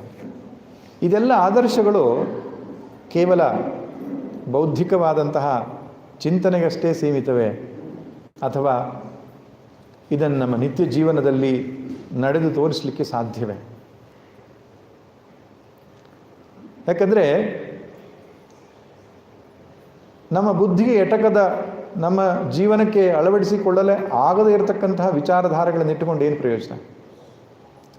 ಯಾವುದೇ ಮತವಾಗಲಿ, ಯಾವುದೇ ದರ್ಶನವಾಗಲಿ ಬದುಕುಳಿದಿರುವುದು ಯಾವ ಕಾರಣದಿಂದ ಅಂದರೆ ಜನಸಾಮಾನ್ಯರಿಗೆ ಅದನ್ನು ಆಚರಣೆ ಮಾಡಲಿಕ್ಕೆ ಸಾಧ್ಯವಾಗಿರುವಂತಹ ಮತಗಳು, ದರ್ಶನಗಳು ಬದುಕುಳಿದಿದೆ. ಯಾವುದು ಅತ್ಯಂತ ಉನ್ನತವಾದ ಚಿಂತನೆಗಳು ಸಾಮಾನ್ಯ ಜನರ ಕೈಗೆ ಎಟಕಲಾರದ ವಿಷಯಗಳು ಬಹುಕಾಲ ನಿಲ್ಲುವುದಿಲ್ಲ. ಅದು ಯಾಕೆ? ಅದು ಕೆಲವರ ಆಸ್ತಿ ಅಷ್ಟೇ ಆಗಿರ್ತದೆ. ಎಲ್ಲಿಯ ತನಕ ಸಾಮಾನ್ಯ ಜನರವರೆಗೂ ಹೋಗಿ ಮುಟ್ಟೋದಿಲ್ವ ನಮ್ಮ ಚಿಂತನೆಗಳು, ಅದು ದೀರ್ಘಕಾಲ ಬದುಕಲಾರ್ತದೆ. ಆದ್ದರಿಂದ ಆಚರಣೆಗೆ ಸಾಧ್ಯವಾಗುವಂತಹ ಬೋಧನೆ ಇದ್ದರೆ ಅದು ಮಾತ್ರ ಪರಿಣಾಮಕಾರಿಯಾದಂತಹ ಬೋಧನೆ. ಸ್ವಾಮಿ ಚಿನ್ಮಯಾನಂದರು ಬಹಳ ಚೆನ್ನಾಗಿ ಹೇಳ್ತಾ ಇದ್ದರು, ಇಫೆಕ್ಟಿವ್ ಸ್ಪೀಕರ್ ಯಾರಪ್ಪ ಅಂತ ಹೇಳಿದರೆ, ಯಾರ ಮಾತನ್ನು ಕೇಳಿಸಿಕೊಂಡ ಮೇಲೆ ನಮಗೆ ಅನ್ನಿಸಬೇಕು ಒಂದಿಷ್ಟು ಜೀವನದಲ್ಲಿ ನಾನು ಅಳವಡಿಸಿಕೊಳ್ಳಬೇಕು ಅಂತ. ಅಳವಡಿಸಿಕೊಳ್ಳಬೇಕು ಅನ್ನುವಂತಹ ಯೋಚನೆ ಹುಟ್ಟಿಸುವಂತಹ ಬೋಧನೆ ಮಾತ್ರ ಸಾರ್ಥಕ ಅಂತ ಹೇಳ್ತಾ ಇದ್ರು. ಇಲ್ಲದಿದ್ದರೆ ಬಹಳ ಚೆನ್ನಾಗಿದೆ ವಿಚಾರಗಳು, ಬಹಳ ಉನ್ನತವಾದ ಶಬ್ದಗಳನ್ನು ಬಳಕೆ ಮಾಡಿದರು, ಏನೋ ತುಂಬ ತಿಳ್ಕೊಂಡಿದ್ದಾರೆ, ಈ ಪ್ರಕಾರವಾಗಿ ಹೇಳ್ತೇವೆ ಹೊರತು ಜೀವನದಲ್ಲಿ ಅನುಷ್ಠಾನಕ್ಕೆ ತರಲ್ಲ. ಅನುಷ್ಠಾನಕ್ಕೆ ಬರುವಂಥ ವಿಷಯಗಳೇ ಪ್ರಯೋಜನಕಾರಿ. ಅದಕ್ಕೆ ಅರ್ಜುನ ಪ್ರಶ್ನೆ ಕೇಳ್ತಾನೆ, ನೀನು ಹೇಳುವಂತಹ ಇದಿಷ್ಟು ಆದರ್ಶಗಳೇನಿದೆ ಅದನ್ನು ನಡೆದ ಒಬ್ಬ ವ್ಯಕ್ತಿಯ ಲಕ್ಷಣವನ್ನು ಹೇಳ್ತೀಯಾ ಅಂತ. ಸ್ಥಿತಪ್ರಜ್ಞಸ್ಯ ಕಾ ಭಾಷಾ ಸಮಾಧಿಸ್ತಸ್ಯ ಕೇಶವ. ಹೇ ಕೇಶವ. ಕೇಶವ ಎಂಬ ಶಬ್ದಕ್ಕೆ ಅರ್ಥ ಕಮ್ ಅಂದರೆ ಬ್ರಹ್ಮ, ಈಶಾ ಅಂತ ಹೇಳಿದ್ರೆ ಶಿವ, ವ ಅಂದರೆ ವಿಷ್ಣು. ಬ್ರಹ್ಮ ವಿಷ್ಣು ಶಿವಾತ್ಮಕನಾದವನೇ ಅಂದರೆ ಸೃಷ್ಟಿ ಸ್ಥಿತಿ ಲಯಕರ್ತನಾದ ಪರಮಾತ್ಮನೇ ಅಂತ. ಅಥವಾ ಕೇಶಿಸೂದನನೇ ಕೇಶವ, ಕೇಶಿ ಎಂಬ ರಾಕ್ಷಸನ ಕೊಂದವನು ಕೇಶವ ಅಂತ ಆಗ್ತದೆ. ಅಲ್ಲ, ಕೇಶ ಅಂದರೆ ಅವನು ತುಂಬ ಸುಂದರವಾದ ಗುಂಗುರು ಕೂದಲಿತ್ತಂತೆ ಕೃಷ್ಣನಿಗೆ, ಅದಕ್ಕೂ ಕೇಶವ ಅಂತ ಅರ್ಥ ಇದೆ. ಒಟ್ಟು ಕೇಶವ ಸ್ಥಿತಪ್ರಜ್ಞಸ್ಯ ಕಾ ಭಾಷಾ. ಸ್ಥಿತಪ್ರಜ್ಞನ ಭಾಷೆ ಯಾವುದು ಅಂತ ಕೇಳ್ತಾನೆ. ಇಲ್ಲಿ ಭಾಷೆ ಅಂದರೆ ಲ್ಯಾಂಗ್ವೇಜ್ ಅಂತ ಅರ್ಥ ಅಲ್ಲ. ಸಾಮಾನ್ಯವಾಗಿ ಭಾಷಾ ಅಂದರೆ ಲ್ಯಾಂಗ್ವೇಜ್. ನಾವು ಯಾವ ಲ್ಯಾಂಗ್ವೇಜಲ್ಲಿ ಸಂಸ್ಕೃತದಲ್ಲಿ ಮಾತಾಡ್ತಾನ, ತೆಲುಗಲ್ಲಿ ಮಾತಾಡ್ತಾನ, ಹಾಗೆ ಕೇಳಿಲ್ಲ ಅವನು. ಭಾಷಾ ಅನ್ನೋ ಶಬ್ದಕ್ಕೆ ಇನ್ನೊಂದು ಅರ್ಥ ಲಕ್ಷಣ ಅಂತ. ಸ್ಥಿತಪ್ರಜ್ಞನ ಕ್ಯಾರೆಕ್ಟರಿಸ್ಟಿಕ್ ಲಕ್ಷಣಗಳೇನು ಅಂತ. ಅವನು ಹೇಗೆ ನಡೆದುಕೊಳ್ತಾನೆ, ಹೇಗೆ ನುಡಿತಾನೆ, ಈ ಪ್ರಕಾರವಾದಂತಹ ಸಂಗತಿಗಳನ್ನು ನನಗೆ ತಿಳಿಸ್ಕೊಡು ಅಂತ ಹೇಳ್ತಾನೆ. ಸ್ಥಿತದೀ ಕಿಂ ಪ್ರಭಾಷೇತ ಕಿಂ ಆಸೀತ ವ್ರಜೇತ ಕಿಂ. ಹೇಗೆ ನಡೀತಾನೆ, ಹೇಗೆ ಕೂತ್ಕೊಳ್ತಾನೆ, ಹೇಗೆ ಮಾತಾಡ್ತಾನೆ, ಹೇಗೆ ವ್ಯವಹರಿಸ್ತಾನೆ. ಪ್ರಶ್ನೆ, ಇದು ಯಾಕೆ ಬೇಕು ನಮಗೆ ಅಂತ. ಭಗವದ್ಗೀತೆಯಲ್ಲಿ ಬಹುಶಃ ಎಲ್ಲ ಅಧ್ಯಾಯಗಳಲ್ಲೂ ಈ ಸ್ಥಿತಪ್ರಜ್ಞನ ಲಕ್ಷಣ ಹೇಳಿದ್ದಾನೆ ಭಗವಂತ. ಮೊದಲನೇ ಅಧ್ಯಾಯ ಬಿಟ್ಟು ಮುಖ್ಯವಾದಂತಹ ಎಲ್ಲ ಅಧ್ಯಾಯಗಳಲ್ಲಿಯೂ ಈ ಸ್ಥಿತಪ್ರಜ್ಞನ ಲಕ್ಷಣವನ್ನು ಬೇರೆ ಬೇರೆ ರೀತಿಯಲ್ಲಿ ಹೇಳಿದ್ದಾನೆ ಅಷ್ಟೆ. ಭಕ್ತನ ಲಕ್ಷಣ, ಯೋಗಿಯ ಲಕ್ಷಣ, ಗುಣಾತೀತನ ಲಕ್ಷಣ, ಸನ್ಯಾಸಿಯ ಲಕ್ಷಣ. ಹೆಸರು ಬೇರೆ ಬೇರೆ, ಆದರೆ ಪುನಃ ಪುನಃ ಸ್ಥಿತಪ್ರಜ್ಞನ ಲಕ್ಷಣವನ್ನು ಹೇಳ್ತಾನೆ. 12ನೇ ಅಧ್ಯಾಯದ ಭಕ್ತಿ ಯೋಗದಲ್ಲಿ ಕೊನೆಯ 8 ಶ್ಲೋಕಗಳನ್ನು ಅದಕ್ಕೆ ಮೀಸಲಾಗಿಟ್ಟಿದ್ದಾನೆ. ಅದಕ್ಕೆ ಭಕ್ತಾಷ್ಟಕ ಅಂತ ಕರೀತಾರೆ. 8 ಶ್ಲೋಕ ಭಕ್ತನ ಲಕ್ಷಣ ಹೇಳೋದು. ಅಲ್ಲಿ ಭಕ್ತ ಅಂದರೆ ಪರಾಭಕ್ತ, ಜೀವನ್ಮುಕ್ತನಾದಂತಹ ಒಬ್ಬ ಭಕ್ತನ ಲಕ್ಷಣ, ಅದ್ವೇಷ್ಟ ಸರ್ವಭೂತಾನಂ ಅಂತ. ಹಾಗೆ 6ನೇ ಅಧ್ಯಾಯ ಬಂದಾಗ ಯೋಗಿಯ ಲಕ್ಷಣ ಇಟ್ಕೊಂಡು ಸ್ಥಿತಪ್ರಜ್ಞ ಲಕ್ಷಣ ಹೇಳ್ತಾನೆ. 14ನೇ ಅಧ್ಯಾಯದಲ್ಲಿ ತ್ರಿಗುಣಾತೀತನ ಲಕ್ಷಣ ಹೇಳ್ತಾನೆ. ಇದು ಯಾಕೆ ಪದೇ ಪದೇ ಭಗವದ್ಗೀತೆಯಲ್ಲಿ, ಉಪನಿಷತ್ತಲ್ಲಿ ಇಷ್ಟು ಬಾರಿ ಬರಲ್ಲ, ಭಗವದ್ಗೀತೆಯಲ್ಲಿ ಬರುತ್ತೆ. ಯಾಕೆಂದರೆ ಭಗವದ್ಗೀತೆ ಒಂದು ಸಾಧನಾ ಪ್ರಧಾನವಾದ ಗ್ರಂಥ. 3 ಪ್ರಸ್ಥಾನಗಳನ್ನು ಹೇಳ್ತಾರೆ: ಶ್ರುತಿ ಪ್ರಸ್ಥಾನ, ಸ್ಮೃತಿ ಪ್ರಸ್ಥಾನ ಮತ್ತು ನ್ಯಾಯ ಪ್ರಸ್ಥಾನ ಅಂತ. ಶ್ರುತಿ ಪ್ರಸ್ಥಾನ ಅಂದರೆ ಉಪನಿಷತ್ತು, ಸ್ಮೃತಿ ಪ್ರಸ್ಥಾನ ಅಂದರೆ ಭಗವದ್ಗೀತೆ, ನ್ಯಾಯ ಪ್ರಸ್ಥಾನ ಅಂದರೆ ಬ್ರಹ್ಮಸೂತ್ರಗಳು. ಅದಕ್ಕೆ ಇನ್ನೊಂದು ಹೆಸರಿದೆ. ಸ್ಮೃತಿ ಪ್ರಸ್ಥಾನವಾದ ಭಗವದ್ಗೀತೆಗೆ ಇನ್ನೊಂದು ಹೆಸರು ಸಾಧನಾ ಪ್ರಸ್ಥಾನ ಅಂತಿದೆ. ಅಂದರೆ ಸಾಧನೆಯನ್ನು ಮಾಡುವುದಕ್ಕೆ ಬೇಕಾದಂತಹ ಅನೇಕ ಸಂಗತಿಗಳು ನಮಗೆ ಇದ್ರಲ್ಲಿ ಸಿಗುತ್ತೆ. ಆದ್ದರಿಂದ ಇದು ಬಹಳ ಮುಖ್ಯವಾದಂತಹ ಗ್ರಂಥ. ಒಬ್ಬ ಆದರ್ಶ ಪುರುಷ ಹೇಗಿರ್ತಾನೆ ಎನ್ನುವ ಕಲ್ಪನೆಯನ್ನು ನಮ್ಮ ಮುಂದೆ ಕಟ್ಟಿಕೊಡುತ್ತೆ ಭಗವದ್ಗೀತೆ. ಮನುಷ್ಯ ಜೀವನದ ಸಾಧನೆಗಳನ್ನು ಮಾಡಿದ ಮೇಲೆ, ಕೃತಕೃತ್ಯತೆಯನ್ನು ಪಡೆದ ಮೇಲೆ, ಕೃತಜ್ಞತೆಯನ್ನು ಪಡೆದ ಮೇಲೆ ಅವನು ಹೇಗಿರ್ತಾನೆ ಅಂತ ಒಬ್ಬ ವ್ಯಕ್ತಿ, ಅಂಥ ಒಂದು ಕಲ್ಪನೆ ನಮಗೆ ಬೇಕು. ಅದಕ್ಕೆ ಅನುಗುಣವಾಗಿ ನಮ್ಮ ಬದುಕನ್ನು ರೂಪಿಸಿಕೊಳ್ಳಬೇಕು. ಯಾನಿ ಸಿದ್ಧಸ್ಯ ಲಕ್ಷಣಾನಿ ತಾನಿ ಸಾಧಕಸ್ಯ ಸಾಧನಾನಿ ಅಂತ ಒಂದು ಮಾತಿದೆ. ಯಾವುದು ಸಿದ್ಧನ ಲಕ್ಷಣವೋ ಅದು ಸಾಧಕನಿಗೆ ಸಾಧನೆ ಎಂಬುದಾಗಿ. ಗುರಿಯನ್ನು ನಾವು ಸ್ಪಷ್ಟವಾಗಿ ಅರಿಯದೇ ಇದ್ದರೆ ನಡೆಯುವ ದಾರಿಯೂ ಕೂಡ ಗೊಂದಲವಾದೀತು. ಮುಟ್ಟಬೇಕಾದ ಗುರಿ ಯಾವುದು, ಗುರಿ ಮುಟ್ಟಿದವನ ನಡತೆ ಹೇಗಿರುತ್ತೆ ಎನ್ನುವುದನ್ನು ತಿಳಿದುಕೊಳ್ಳುವುದರ ಮೂಲಕವಾಗಿ ನಾನು ನಡೆಯಬೇಕಾದ ದಾರಿ, ನಾನು ಬದಲಿಸಿಕೊಳ್ಳಬೇಕಾದ ವರ್ತನೆಯ ಬಗ್ಗೆ ನಮಗೆ ಸ್ಪಷ್ಟ ಚಿತ್ರಣ ಸಿಗ್ತದೆ. ಅದಕ್ಕೆ ಕೃಷ್ಣ ಮತ್ತೆ ಮತ್ತೆ ಈ ಲಕ್ಷಣಗಳನ್ನು ಹೇಳ್ತಾನೆ. ಒಬ್ಬರು ಮಹಾತ್ಮರು ಒಂದು ಮಾತನ್ನು ಹೇಳ್ತಾ ಇದ್ರು ನಮಗೆ ಪಾಠ ಮಾಡುವಾಗ, ಆ ಪಾಠಶಾಲೆಯಲ್ಲಿ ಹೇಳಿದಂತಹ ಮಾತು ನೋಡಿ. ಆ ಗುರೂಜಿ ಹೇಳಿದ್ದು ನಮಗೆ, ನಾನು ಪ್ರಸ್ಥಾನತ್ರಯನ ಚೆನ್ನಾಗಿ ಓದಿಕೊಂಡೆ, ವೇದಾಂತ ಚೆನ್ನಾಗಿ ಅರ್ಥಕೊಂಡೆ ಅಂತ ಭಾವಿಸಿದೆ. ಆದರೆ ಒಂದು ಸಲ ಒಬ್ಬರು ಹಿರಿಯ ಗೃಹಸ್ಥರನ್ನು ಭೇಟಿಯಾದಾಗ ಅವರು ಒಂದು ಮಾತು ಕೇಳಿದರು, ಸ್ವಾಮೀಜಿ ಜೀವನ ಚರಿತ್ರೆ ಓದಿದ್ದೀರಾ, ಮಹಾತ್ಮರು ಜೀವನ ಚರಿತ್ರೆ ಓದಿದ್ದೀರಾ ಅಂತ ಕೇಳಿದರು ಅವರು. ಆವಾಗ ನಾನಂದೆ, ಇಲ್ಲ ಪ್ರಸ್ಥಾನತ್ರಯ ಓದ್ಕೊಂಡಿದ್ದೇನೆ ಅಂತ. ಅವ್ರು ಹೇಳಿದರು, ಇಲ್ಲ ಪ್ರಸ್ಥಾನತ್ರಯ ಓದ್ಕೊಂಡಿದ್ದು ಸರಿ ಇದೆ, ಮಹಾತ್ಮರ ಜೀವನ ಚರಿತ್ರೆಯನ್ನು ಓದಿ ನೀವು ಅಂತ ಹೇಳಿದರು ತನಗೆ. ನಾನು ಅದನ್ನು ಅಸಡ್ಡೆ ಮಾಡಿದೆ. ಆದರೆ ಸ್ವಲ್ಪ ಕಾಲ ಬಿಟ್ಟು ಪ್ರಸಂಗವಶಾತ್ ನಾನು ಮಹಾತ್ಮರ ಜೀವನ ಚರಿತ್ರೆ ಓದ್ ಪ್ರಸಂಗ ಬಂತು ನನಗೆ. ಬಹುಶಃ ಉಪನ್ಯಾಸಕ್ಕೆ ವಿಷಯವೇ ಅದನ್ನು ಕೊಟ್ಟಿದ್ರೋ ಏನೋ ಗೊತ್ತಿಲ್ಲ, ಓದುವ ಪ್ರಸಂಗ ಬಂತು. ಆಮೇಲೆ ನನಗನ್ಸಿದ್ದು, ಸಾಧಕರಾದವರೆಲ್ಲರೂ ಕೂಡ ಮಾಡಬೇಕಾದಂತಹ ಮುಖ್ಯ ಕರ್ತವ್ಯ ಜೀವನ್ಮುಕ್ತರ ಜೀವನ ಚರಿತ್ರೆಯನ್ನು ಓದಬೇಕು. ನಿಮಗೆ ನಾನು ಹೇಳ್ತಿದ್ದೇನೆ, ಓದಿ ಬಹಳ ಪ್ರಯೋಜನ ಆಗ್ತದೆ ಅಂತ ಹೇಳ್ತಾ ಇದ್ರು. ನಾವು ಎಷ್ಟೇ ಆದರ್ಶಗಳನ್ನು ಕೇಳಿದರೂ ಒಬ್ಬನು ಅದನ್ನು ನಡೆದಿದ್ದಾನೆ ಆ ದಾರಿಯನ್ನು ಅಂತ ನೋಡಿದಾಗ ನಮ್ಗೆ ಹೆಚ್ಚು ಮನಸ್ಸಿಗೆ ಪ್ರಭಾವ ಬೀರುತ್ತದೆ. ರಮಣ ಮಹರ್ಷಿಗಳು ಬಹಳ ವೇದಾಂತ ಹೇಳಿರಲಿಕ್ಕಿಲ್ಲ, ಆದರೆ ರಮಣ ಮಹರ್ಷಿಗಳು ಆಡಿದ 4-5 ಮಾತುಗಳೇ ಸಾಕು ಮನಸ್ಸಿಗೆ ಬಹಳ ಪ್ರಭಾವ ಉಂಟು ಮಾಡ್ತದೆ. ಆಡಿದ ಮಾತು ಆಗಬೇಕಾಗಿಲ್ಲ, ಅವರ ನಡೆ ಸಾಕು, ಸುಮ್ಮನೆ ಕುಳಿತುಕೊಂಡಿದ್ದು ಸಾಕು. ಏನೂ ಇಲ್ಲದೇ ಇದ್ದರೂ ಈ ಮಹಾತ್ಮನಲ್ಲಿ ಎಷ್ಟು ಪ್ರಶಾಂತತೆ ಇದೆ, ಎಷ್ಟು ಸಮಾಧಾನ ಇದೆ, ಎಷ್ಟು ಸಂತೋಷ ಇದೆ. ನಾವು ಇಷ್ಟೆಲ್ಲ ಹೋರಾಡಿ ಹಾರಾಡಿ ಈ ಸಮಾಧಾನ ಪಡ್ಕೊಳ್ಳಿಕ್ಕೆ ಆಗ್ತಾ ಇಲ್ವಲ್ಲ, ಹಾಗಾದರೆ ಏನಿದೆ ಇವನಲ್ಲಿ ಎನ್ನುವ ಒಂದು ಜಿಜ್ಞಾಸೆ ನಮ್ಮ ಒಳಗಡೆಯಿಂದ ಬರ್ತದೆ. ಅದೇ ಉಪನಿಷತ್ತನ್ನು ಕೇಳಿದರೆ ಬರ್ತದೋ ಇಲ್ಲೋ ಗೊತ್ತಿಲ್ಲ, ಆದರೆ ಅವರನ್ನು ನೋಡಿದಾಗ ನಮಗೆ ಹೌದು ಇದು ಸಾಧ್ಯ ಇದೆ, ಮನುಷ್ಯನಾಗಿದ್ದು ಮುಕ್ತನಾಗಿರ್ಲಿಕ್ಕೆ ಸಾಧ್ಯ ಇದೆ ಎನ್ನುವುದಕ್ಕೊಂದು ದೃಷ್ಟಾಂತವಾಗಿ ಅವರು ನಮ್ಮ ಮುಂದೆ ಬಂದು ನಿಲ್ತಾರೆ. ಆದ್ದರಿಂದ ಮಹಾತ್ಮರ ಚರಿತ್ರೆ ಎನ್ನುವುದು ಬಹಳ ಸಹಾಯ ಆಗ್ತದೆ. ಇನ್ನೊಂದು ಸಂಗತಿ ಏನಪ್ಪ ಅಂದರೆ, ಒಮ್ಮೊಮ್ಮೆ ಸಾಧನೆಯ ಕಾಲದಲ್ಲಿ ನಮಗೆ ಭ್ರಮೆ ಉಂಟಾಗ್ತದೆ. ಬ್ರಹ್ಮಜ್ಞಾನ ಉಂಟಾದರೆ ತೊಂದರೆ ಇಲ್ಲ, ಭ್ರಮಜ್ಞಾನ ಉಂಟಾದರೆ ಕಷ್ಟ ಆಗ್ತದೆ. ಅದು ಶಬ್ದ ವ್ಯತ್ಯಾಸ ಸ್ವಲ್ಪ ಇದರಲ್ಲಿ. ಭ್ರಮ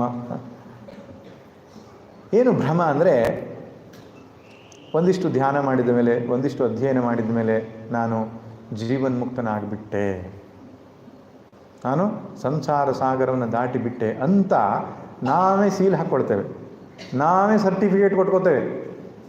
ಅವರೆಲ್ಲ ಮೂಢರು, ಸಂಸಾರಿಗಳವರೆಲ್ಲ, ನಾವು ಜ್ಞಾನಿಗಳು ಅಂತ ಅಹಂಕಾರ ಬಂದುಬಿಡ್ತದೆ. ಆವಾಗ ರೆಫರೆನ್ಸ್ ನೋಡಬೇಕು. ಸ್ಥಿತಪ್ರಜ್ಞನ ತ್ರಿಗುಣಾತೀತನ ಲಕ್ಷಣಗಳು ನನ್ನಲ್ಲಿದೆಯಾ?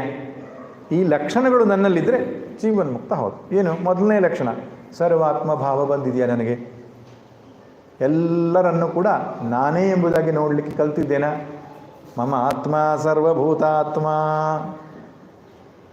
ಇಲ್ಲ, ಇನ್ನೂ ರಾಗದ್ವೇಷ ಉಳ್ಕೊಂಡಿದೆ, ನಾನು ಅಜ್ಞಾನಿ. ಯಾವ ವಸ್ತುಗಳು ವ್ಯಕ್ತಿಗಳು ಸಂಬಂಧ ಇಲ್ಲದಿದ್ದರೂ ನಾನು ಪ್ರಶಾಂತವಾಗಿ ಇರಬಲ್ಲೆನೇ?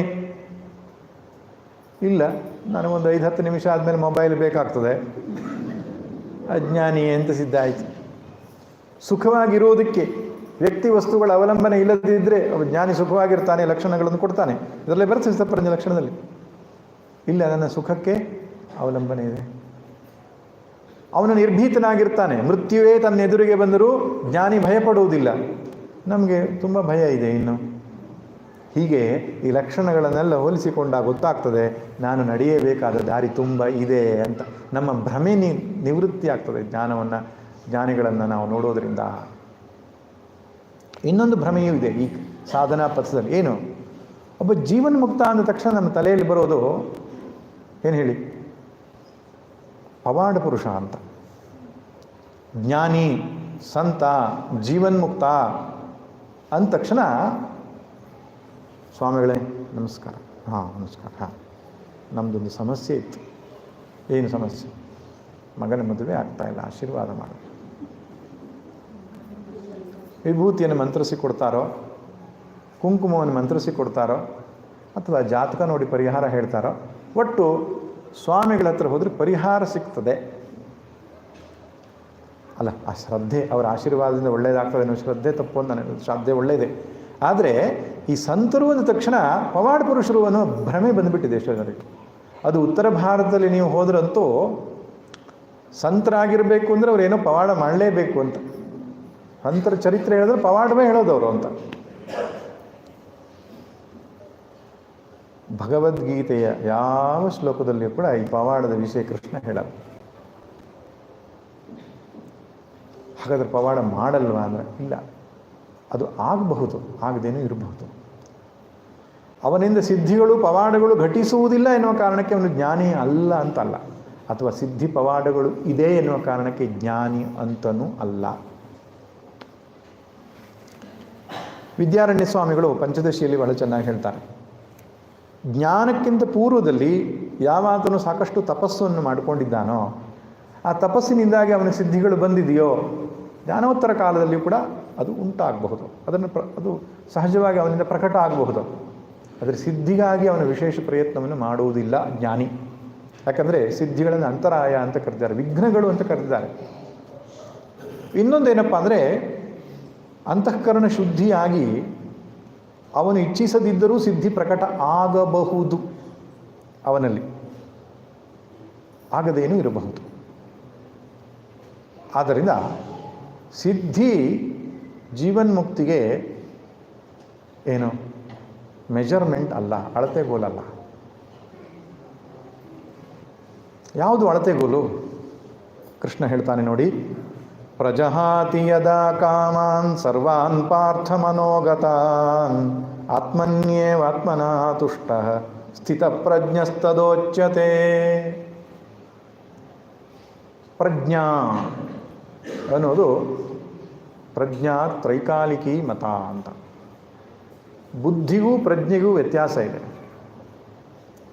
ಬುದ್ಧಿ ಎನ್ನುವಂಥದ್ದು ಇನ್ಸ್ಟ್ರೂಮೆಂಟ್ ಆಫ್ ನಾಲೆಡ್ಜ್, ಜ್ಞಾನವನ್ನು ಗಳಿಸುವಂತಹ ಒಂದು ಸಾಧನ. ಪ್ರಜ್ಞೆ ಅಂದರೆ ಶಾಸ್ತ್ರ ಮತ್ತು ಗುರೂಪದೇಶದಿಂದ ಸುಸಂಸ್ಕೃತವಾದಂತಹ ಬುದ್ಧಿಗೆ ಪ್ರಜ್ಞೆ ಅಂತ ಕರೀತಾರೆ. ಶ್ರವಣ ಮನನ ನಿಧಿಧ್ಯಾಸನದಿಂದ ಸುಸಂಸ್ಕೃತವಾದಂತಹ ಬುದ್ಧಿಗೆ ಪ್ರಜ್ಞೆ ಅಂತ ಕರೀತಾರೆ. ಆದ್ದರಿಂದ ಪ್ರಜ್ಞೆ ಸ್ಥಿತವಾಗಿರಬೇಕು. ಸ್ಥಿತ ಅಂದರೆ ನೆಲೆ ನಿಂತಿರಬೇಕು ಅಂತ ಅರ್ಥ. ಸ್ಥಿತಿ ಅಂದರೆ ನೆಲೆ ನಿಲ್ಲುವುದು. ಪ್ರಜ್ಞೆ ಯಾವುದರಲ್ಲಿ ನೆಲೆಯಿರಬೇಕು? ಆತ್ಮನಲ್ಲಿ ನೆಲೆಯಿರಬೇಕು. ಯಾವನ ಬುದ್ಧಿಯು ಆತ್ಮನಲ್ಲಿ ನೆಲೆ ನಿಂತಿದೆಯೋ ಅವನಿಗೆ ಹೆಸರು ಸ್ಥಿತ ಪ್ರಜ್ಞ. ಅವನ ಪ್ರಜ್ಞೆಯು ಆತ್ಮದಲ್ಲಿ ಅಥವಾ ಬ್ರಹ್ಮದಲ್ಲಿ ಸ್ಥಿತವಾಗಿದೆ, ನೆಲೆ ನಿಂತಿದೆ. ಇನ್ನೊಂದು ಶಬ್ದವನ್ನು ಬಳಸ್ಬೋದು, ಸ್ಥಿರ ಪ್ರಜ್ಞ ಅಂತ. ಅಸ್ಥಿರ ಪ್ರಜ್ಞರು ನಾವೆಲ್ಲ. ಅಸ್ಥಿರ ಅಂದ್ರೇನು? ಅವ್ಯವಸಾಯಾತ್ಮಿಕ ಬುದ್ಧಿ ಅಂತ ಕೃಷ್ಣ ಕರೆದಾನೆ. ಎಲ್ಲ ಕಡೆ ಓಡುತ್ತೆ, ಅದು ಬೇಕು ಇದು ಬೇಕು ಎಲ್ಲ ಬೇಕು ಅಂತ ಹೇಳುತ್ತೆ. ಆದರೆ ಸ್ಥಿರ ಪ್ರಜ್ಞನಿಗೆ ಸ್ಪಷ್ಟ ಇದೆ ಯಾವುದು ಬೇಕು ಅಂತ. ವ್ಯವಸಾಯಾತ್ಮಿಕ ಬುದ್ಧಿ ಏಕೇಹ ಕುರುನಂದನ, ಸ್ಪಷ್ಟವಾಗಿದೆ, ಇದೇ ನನ್ನ ಜೀವನದ ಆತ್ಯಂತಿಕ ಗುರಿ, ಇದನ್ನು ಪಡೀಲಿಕ್ಕೆ ನಾನು ಜನ್ಮ ತಾಳಿದ್ದು. ಅದನ್ನು ಪಡ್ಕೊಂಡಿರ್ತಾನೆ, ಇನ್ನೊಂದನ್ನು ಬಯಸಿರುವುದಿಲ್ಲ. ಆ ಕಾರಣಕ್ಕೆ ಸ್ಥಿರ ಪ್ರಜ್ಞನೂ ಹೌದು ಅವನು. ಅವನ ಬಗ್ಗೆ ಹೇಳ್ತಾ ಕೃಷ್ಣ ಹೇಳ್ತಾ ನೋಡಿ, ಪ್ರಜಹಾತಿ ಯದಾ ಕಾಮಾನ್ ಸರ್ವಾನ್ ಪಾರ್ಥ ಮನೋಗತಾನ್. ಮನೋಗತಾನ್ ಮನಸ್ಸಿನಲ್ಲಿ ಉಂಟಾಗಿರುವ ಸರ್ವಾನ್ ಕಾಮಾನ್ ಎಲ್ಲ ಬಯಕೆಗಳನ್ನು ಪ್ರಜಹಾತಿ ಅವನು ತೆಗೆದು ಹಾಕ್ತಾನೆ. ಜಹಾತಿ ಬಿಟ್ಟು ಬಿಡ್ತಾನೆ. ಪ್ರಕರ್ಷೇಣ ಜಹಾತಿ ಚೆನ್ನಾಗಿ ಬಿಟ್ಟು ಬಿಡ್ತಾನೆ. ಮನಸ್ಸಲ್ಲಿ ಕಾಮನೆಗಳು ಅವನಿಗೆ ಹುಟ್ಟುವುದಿಲ್ಲ ಅಂತ ಅರ್ಥ. ಬೇಕುಗಳು ಅವನಿಗೆ ಉಂಟಾಗುವುದು. ಮಹಾತ್ಮರು ಹೇಳ್ತಿದ್ರು, ಜ್ಞಾನಿ ನಾನು ಆಗಿದ್ದೇನೋ ಇಲ್ವೋ ಅನ್ನೋದಕ್ಕೆ ಒಂದು ಪರೀಕ್ಷೆ ಏನಂದರೆ ಕಣ್ಣು ಮುಚ್ಚಿಕೊಂಡು ಕೂತ್ಕೊಳ್ಬೇಕು ಅಂತ. ನಮಗೆ ನಾವು ಪ್ರಶ್ನೆ ಮಾಡಬೇಕಂತೆ, ನನಗೇನಾದರೂ ಜೀವನದಲ್ಲಿ ಕೊರತೆ ಇದೆಯಾ ಅಂತ. ನನ್ನ ಜೀವನದಲ್ಲಿ ಏನಾದರೂ ಕೊರತೆ ಇದೆಯಾ ಅಂತ ನಮಗೆ ನಾವು ಕೇಳಿಕೊಂಡಾಗ ಒಳಗಡೆಯಿಂದ ಬರಬೇಕು ಉತ್ತರ, ಇಲ್ಲ, ಕುರೆಯೊಂದ್ರೂ ಇಲ್ಲೈ. ಅಲ್ಲ, ಮರೆಮೂರ್ತಿ ಕಣ್ಣ ಯಾರು ಬರೆದು? ರಾಜಗೋಪಾಲಾಚಾರ್ಯ. ಹಾಂ, ಕುರೆಯೊಂದ್ರೂ ಇಲ್ಲೈ, ನನ್ನಲ್ಲಿ ಕೊರತೆಯೊಂದು ಇಲ್ಲ ಕೃಷ್ಣ ಅಂತ ಹೇಳ್ತಾನೆ. ಹಾಗೆ ಜ್ಞಾನಿಗೆ ಅನ್ನಿಸ್ತದೆ, ನಾನು ಪೂರ್ಣನಾಗಿದ್ದೇನೆ, ನನಗೆ ಬೇಕಾದುದೇನೂ ಇಲ್ಲ.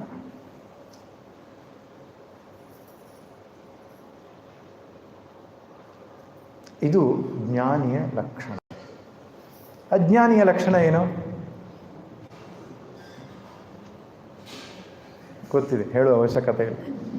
ತಂಗಳುಣಿಸಾದೊಡಂ ಸಾಕೆನುವನುಪವಾಸಿ ಸಿಂಗಾರ ಸಂಗಾತಿ ಬೇಕುಂಡವನಿಗೆ ಬಂಗಾರ ಪದವಿ ಪ್ರತಿಷ್ಠೆ ಬೇಕಾ ಬಳಿಕ ಹಿಂಗದಾಯದೆ ಚಿಲುಮೆ ಮಂಕುತಿಮ್ಮ ಬೇಕದು ಬೇಕಿದೆನಗಿನ್ನೊಂದು ಬೇಕೆನುತ ಬೊಬ್ಬಿಡು ತಲಿಹ ಘಟವನಿದನು.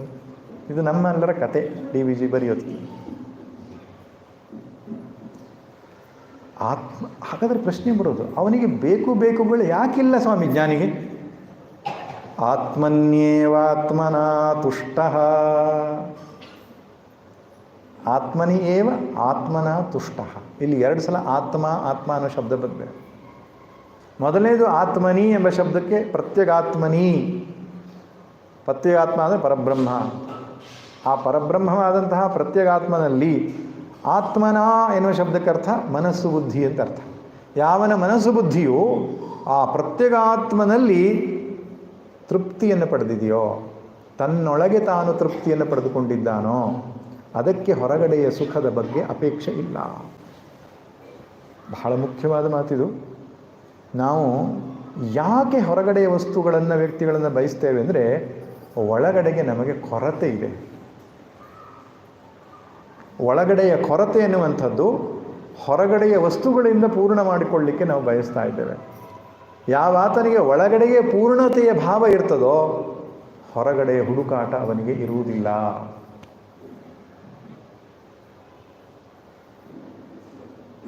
ತನ್ನ ಆತ್ಮನಲ್ಲಿ ತೃಪ್ತಿಯನ್ನು ಪಡೆದವನು. ಬಹಳ ಮುಖ್ಯವಾದ ಮಾತು.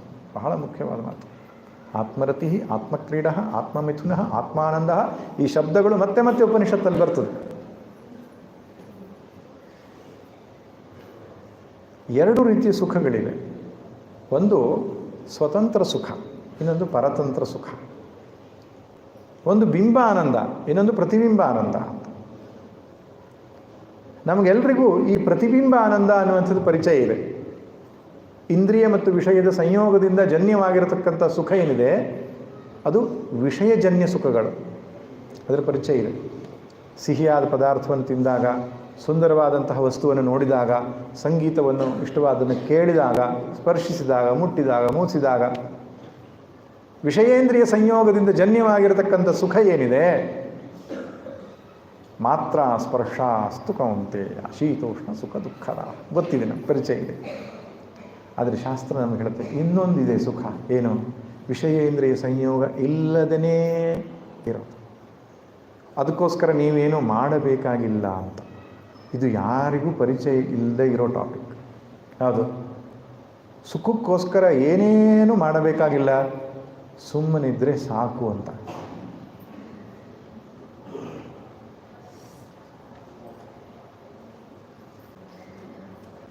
ಅದು ಹೇಗೆ ಸಿದ್ಧಪಡಿಸ್ತೀರಿ ಅಂದರೆ, ನಮ್ಮ ಸುಷುಪ್ತಿಯೇ ಅದಕ್ಕೆ ಪ್ರಮಾಣ. ಪ್ರತಿನಿತ್ಯವೂ ತನಿನಿದ್ದೆಯನ್ನು ಹೊಂದಿದಂತಹ ಮನುಷ್ಯ ದುಃಖವನ್ನು ಅನುಭವಿಸೋದನ್ನು ಕಂಡಿದ್ದೇವೆಯೇ ನಾವು? ಇಲ್ಲ. ಎಲ್ಲರೂ ಸುಖಮಹಮಸ್ವಾಪ್ಸಂ ನ ಕಿಂಚಿದವೇದಿಶಂ ಎಂಬುದಾಗಿ ಎಚ್ಚೆತ್ತ ಮೇಲೆ ತಮ್ಮ ಅನುಭವವನ್ನು ಹೇಳಿಕೊಳ್ತಾರೆ. ಸುಖವಾಗಿ ನಿದ್ದೆ ಮಾಡಿದೆ, ಜಾಗೃತ ಅವಸ್ಥೆಯಲ್ಲಿ ಅತ್ಯಂತ ದುಃಖವಾದ ಪರಿಸ್ಥಿತಿಯನ್ನು ಕಂಡಿದ್ದರೂ ಕೂಡ ಸುಷುಪ್ತಿಗೆ ಹೋದ ತಕ್ಷಣ ಅವನಿಗೆ ಸುಖದ ಅನುಭೂತಿ ಆಗ್ತದೆ. ಯಾಕೆ? ಸ್ವರೂಪದಲ್ಲಿ ಒಂದಾಗ್ತಾನೆ ಜೀವಾತ್ಮನು. ಯಾವಾಗ ಜೀವಾತ್ಮ ಸ್ವರೂಪದಲ್ಲಿ ಒಂದಾಗ್ತಾನೋ ಅವನಿಗೆ ಸಹಜವಾದ, ಸ್ವತಂತ್ರವಾದ, ಆಂತರಿಕವಾದ, ಹೆಚ್ಚಳವಾದಂತಹ ಆ ಸುಖದ ಅನುಭವ ಆಗ್ತದೆ. ಆದರೆ ಅದನ್ನು ನಾವು ಪರಾಮರ್ಶಿಸಿಲ್ಲ. ಪರಾಮರ್ಶಿಸೋದನ್ನೇನು ಅಬ್ಸರ್ವ್ ಮಾಡಿಲ್ಲ, ಗಮನಿಸಿಲ್ಲ ನಾವು. ಉಪನಿಷತ್ತು ಚೆನ್ನಾಗಿ ಹೇಳುತ್ತೆ, ಪ್ರತಿನಿತ್ಯವೂ ತನ್ನ ಮನೆಯಲ್ಲಿ ತುಂಬಿದಂತಹ ಚಿನ್ನದ ಆಭರಣಗಳ ಕೊಡ ಅದರ ಮೇಲೆ ನಡೀತಾ ಇದ್ದರೂ ತಾನು ಭಿಕ್ಷುಕ ಅಂದುಕೊಂಡಂತೆ ಅಂತ. ಒಬ್ಬ ಭಿಕ್ಷುಕ ಪೆಟ್ಟಿಗೆ ಮೇಲೆ ಕೂತ್ಕೊಂಡಿದ್ದಾನೆ, ಭಿಕ್ಷೆ ಬಿಡ್ತಾ ಇದ್ದಾನೆ. ಪೆಟ್ಟಿಗೆ ಯಾವುದಪ್ಪ? ಅಪ್ಪ ಕೊಟ್ಟಿರೋ ಒಂದು ಆಸ್ತಿ, ಏನೂ ಕೊಡಲಿಲ್ಲ, ಈ ಒಂದು ಹಾಳು ಪೆಟ್ಟಿಗೆ ಕೊಟ್ಟಿದ್ದಾನೆ ಭಿಕ್ಷೆ ಬಿಡಲಿಕ್ಕೆ ಅಂತ. ಒಬ್ಬ ಸಂತ ಹೇಳ್ದ, ಪೆಟ್ಟಿಗೆ ಒಳಗೆ ಏನಿದೆ ಅಂತ ತೆಗೆದು ನೋಡಿದ್ಯಾ ನೀನು? ಇಲ್ಲ. ತೆಗೆದು ನೋಡು ಅಂದರೆ ತೆಗೆದ್ರೆ ಚಿನ್ನಾಭರಣ, ಮುತ್ತು, ರತ್ನ, ಹವಳ, ವಜ್ರ ವೈಢೂರ್ಯಗಳು ತುಂಬಿಕೊಂಡಿವೆ. ಇಷ್ಟು ವರ್ಷ, 90 ವರ್ಷ ಪಾಪ ಮುದುಕನಿಗೆ ಆ ಪೆಟ್ಟಿಗೆ ಮೇಲೆ ಕೂತ್ಕೊಂಡು ಭವತಿ ಭಿಕ್ಷಾ. ನಮ್ಮ ಕಥೆನೂ ಹಾಗೆ ಅಂತ ಹೇಳ್ತು ಉಪನಿಷತ್ತು. ಒಳಗಡೆಗೆ ಆನಂದ, ಶಾಂತಿ, ನೆಮ್ಮದಿ, ತೃಪ್ತಿ ಈಗಾಗಲೇ ತುಂಬಿಕೊಂಡಿದೆ. ನಾವು ಹೊರಗಡೆ ಕೈ ಚಾಚ್ತಾ ಇದ್ದೇವೆ, ನನ್ನ ಪ್ರೀತಿ ಮಾಡ್ರಿ, ನಂಗೆ ಸುಖ ಕೊಡ್ರಿ. ಯಾಕೆ? ನಮ್ಮ ಸುಷುಪ್ತಿ ಅನುಭವವನ್ನು ನಾವು ಪರಾಮರ್ಶೆ ಮಾಡಿಕೊಂಡಿಲ್ಲ.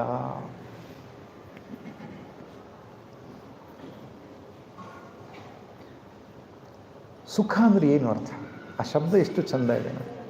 ಖ ಅಂದರೆ ಸಂಸ್ಕೃತದಲ್ಲಿ ಸ್ಪೇಸ್, ಆಕಾಶ ಅಂತ ಅರ್ಥ. ಆಕಾಶ ಅನ್ನುವಂಥದ್ದು ಚೆನ್ನಾಗಿದ್ದರೆ, ಸ್ಪೇಸ್ ಚೆನ್ನಾಗಿದ್ದರೆ ಸುಖ. ದುಃಖ, ದುರ್ ಅಂತ ಹೇಳಿದ್ರೆ ಆಕಾಶ ಅನ್ನುವಂಥದ್ದು ಚೆನ್ನಾಗಿಲ್ಲ ಅಂದರೆ ಆಕಾಶದಲ್ಲೆಲ್ಲ ತುಂಬಿಕೊಂಡಿದೆ, ಸ್ಪೇಸ್ ಚೆನ್ನಾಗಿಲ್ಲ, ಅದೇ ದುಃಖ. ಆ ಮನಸ್ಸೆನ್ನುವಂಥದ್ದು ಖಾಲಿಯಾಗಿದ್ದಾಗ ಆಕಾಶ ಚೆನ್ನಾಗಿರುತ್ತೆ, ಅದು ಸುಖ. ಮನಸ್ಸಲ್ಲಿ ಆಲೋಚನೆಗಳು ತುಂಬಿಕೊಂಡಿದ್ರೆ ಅದು ದುಃಖ. ಇಷ್ಟೇ.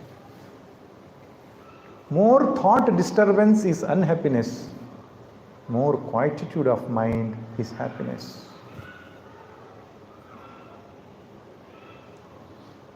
ಮನಸ್ಸನ್ನು ಪ್ರಶಾಂತ ಮಾಡಿಕೊಳ್ಳುವ ಕಲೆ ಯಾವನಿಗೆ ಗೊತ್ತಿದೆಯೋ ಅವನಿಗೆ ದುಃಖ ಎನ್ನುವಂಥದ್ದು ಬಾಧಿಸುವುದಿಲ್ಲ.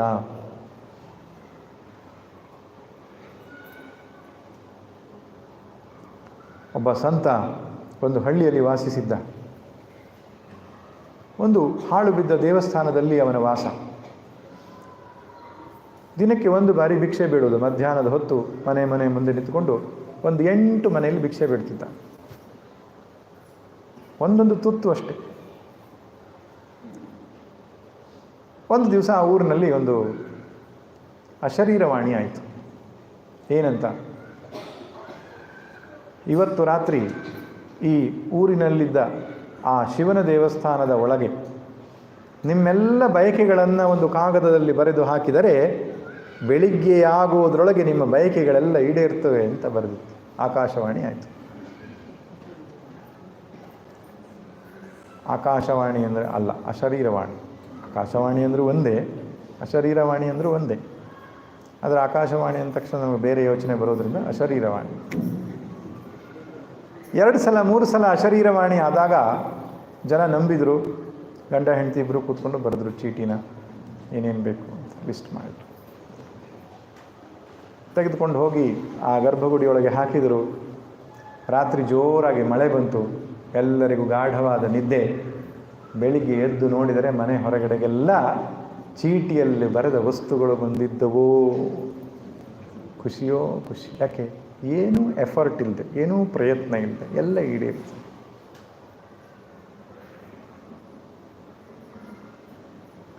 ಖುಷಿ ಕೇವಲ 2 ನಿಮಿಷಕ್ಕಷ್ಟೇ ಸೀಮಿತವಾಗಿತ್ತು. ಯಾಕೆ? ಪಕ್ಕದ ಮನೆಯವರನ್ನು ನೋಡ್ತಾರೆ. ಅವರು ಬರೆದುಕೊಂಡಂತಹ ವಿಷಯಗಳು, ಸಂಗತಿಗಳು ನಮ್ಗೆ ಹೊಳಿಲೇ ಇಲ್ವಲ್ಲ. ಎಷ್ಟು ಒಳ್ಳೆ ಕಂಪನಿಯ ವಸ್ತುಗಳನ್ನು ಬರೆದುಕೊಂಡಿದ್ದಾರೆ. ನಾವು ಹೆಂಡತಿ ಗಂಡನಿಗೆ ಬೈಲಿಕ್ಕೆ ಶುರು ಮಾಡ್ತಾನೆ, ಗಂಡ ಹೆಂಡತಿ ಬೈಲಿಕ್ಕೆ. ನಾನು ಹೇಳಿದೆ ಅದನ್ನು ಬರಿಬೇಡ, ಇದನ್ನು ಬರಿ. ಮತ್ತೆ ದುಃಖ. ಎಲ್ಲ ಹೊರಗೆ ಇದೆ, ಮನೆಯೊಳಗೆ ತಗೊಂಡು ಹೋಗಲಿಲ್ಲ. ಇಬ್ಬರು ಜಗಳ ಮಾಡ್ಕೊಂಡಿದ್ದಾರೆ. ಅಷ್ಟೊತ್ತಿಗೆ ಅವನು ಬರ್ತಾನೆ. ಯಾರು? ಭಿಕ್ಷುಕ, ಭಿಕಾರಿ, ಜ್ಞಾನಿ. ಭವತಿ ಭಿಕ್ಷಾಂದೇಹಿ. ಅವರಿಗೆಲ್ಲ ಕೇಳ್ತಾರಂತೆ, ನೀನು ಬರ್ಕೊಂಡಿಲ್ವಾ, ಚೀಟಿ ಹಾಕಿಲ್ವಾ ಅಂತ. ಇಲ್ಲ, ನಾನು ಆ ತಪ್ಪಿನ ಕೆಲಸ ಮಾಡಲ್ಲ. ಯಾಕೆ? ನಾನು ಯಾವಾಗಲೂ ಆನಂದವಾಗಿದ್ದೇನೆ. ನನ್ನ ಆನಂದಕ್ಕೆ ಇನ್ನೊಂದು ವಸ್ತುವಿನ ಆಶ್ರಯ ಬೇಕಾಗಿಲ್ಲ. ನೋಡಿ, ವಸ್ತುಗಳನ್ನು ಆಶ್ರಯಿಸಿದ ನಿಮ್ಮ ಹಣೆ ಬರ ಏನಿದೆ. ಮುಂಚೆಯೂ ದುಃಖಿಗಳು, ವಸ್ತುಗಳು ಸಿಕ್ಕ ಮೇಲೂ ದುಃಖಿಗಳು. ಆದ್ದರಿಂದ ದುಃಖ ನಿವೃತ್ತಿಯಾಗುವುದಕ್ಕೆ ಪ್ರಪಂಚದ ವಸ್ತುಗಳನ್ನು ಪೂರೈಸಿಕೊಂಡ ಮೇಲೆ ಅಲ್ಲ. ಈ ಸತ್ಯ ನಮಗೆ ಎಷ್ಟು ಬೇಗ ಅರ್ಥವಾಗ್ತತೋ ಜೀವನ ಅಷ್ಟು ಸುಧಾರಿಸುತ್ತೆ. ಒಂದು ದಿನ ಎಲ್ಲ ಬಯಕೆಗಳು ಪೂರ್ತಿಯಾಗಿ ನಾನು ನೆಮ್ಮದಿಯನ್ನು ಅನುಭವಿಸಿದ್ದೇನೆ ಅಂತ ಒಬ್ಬ ವ್ಯಕ್ತಿ ಹೇಳಿದರೆ ನಮಗೆ ತಂದು ತೋರಿಸಿ ಅವರಿಗೆ ಬಹುಮಾನ ಕೊಡೋಣ. ನನ್ನೆಲ್ಲ ಬಯಕೆಗಳು ಪೂರ್ತಿಯಾಗಿದೆ, ನಾನು ತೃಪ್ತಿಯಿಂದ ಇದ್ದೇನೆ, ನನಗಿನ್ಯಾವ ಬಯಕೆಗಳು ಇಲ್ಲ ಅಂತ ಹೇಳಿದರೆ ಬ್ರಹ್ಮಜ್ಞಾನಿಯೊಬ್ಬ ಹೇಳಬಲ್ಲ ಅಷ್ಟೆ. ಸೋಷ್ಣುತೆ ಸರ್ವಾನ್ ಕಾಮಾನ್ ಸಹ ಬ್ರಹ್ಮಣ ವಿಪಶ್ಚಿತೇತಿ. ಯದಾ ಸರ್ವೇ ಪ್ರಮುಚ್ಯಂತೆ ಕಾಮಾಯಸ್ಯ ಹೃದಯಶ್ರಿತಾಃ. ಉಪನಿಷತ್ತುಗಳಲ್ಲಿ ಕಠೋಪನಿಷತ್ತು, ಬೃಹದಾರಣ್ಯಕ ಉಪನಿಷತ್ತು ಹೇಳುತ್ತೆ, ಯಾವಾಗ ಹೃದಯದಲ್ಲಿರುವ ಬಯಕೆಗಳೆಲ್ಲವೂ ಬಿಟ್ಟು ಹೋಗ್ತದೋ ಆವಾಗ ಅತ್ರ ಬ್ರಹ್ಮ ಸಮಶ್ನುತೆ, ಅವನ ಬ್ರಹ್ಮನನ್ನು ಪಡೆದುಕೊಳ್ತಾನೆ. ಕೃಷ್ಣ ಹೇಳ್ತಾನೆ, ಸ್ಥಿತಪ್ರಜ್ಞನ ಲಕ್ಷಣ 1 ಯಾವುದು? ಬಯಕೆಗಳಿಲ್ಲ, ಪೂರ್ಣತ್ವದ ಭಾವ ಇದೆ ಅವನಿಗೆ.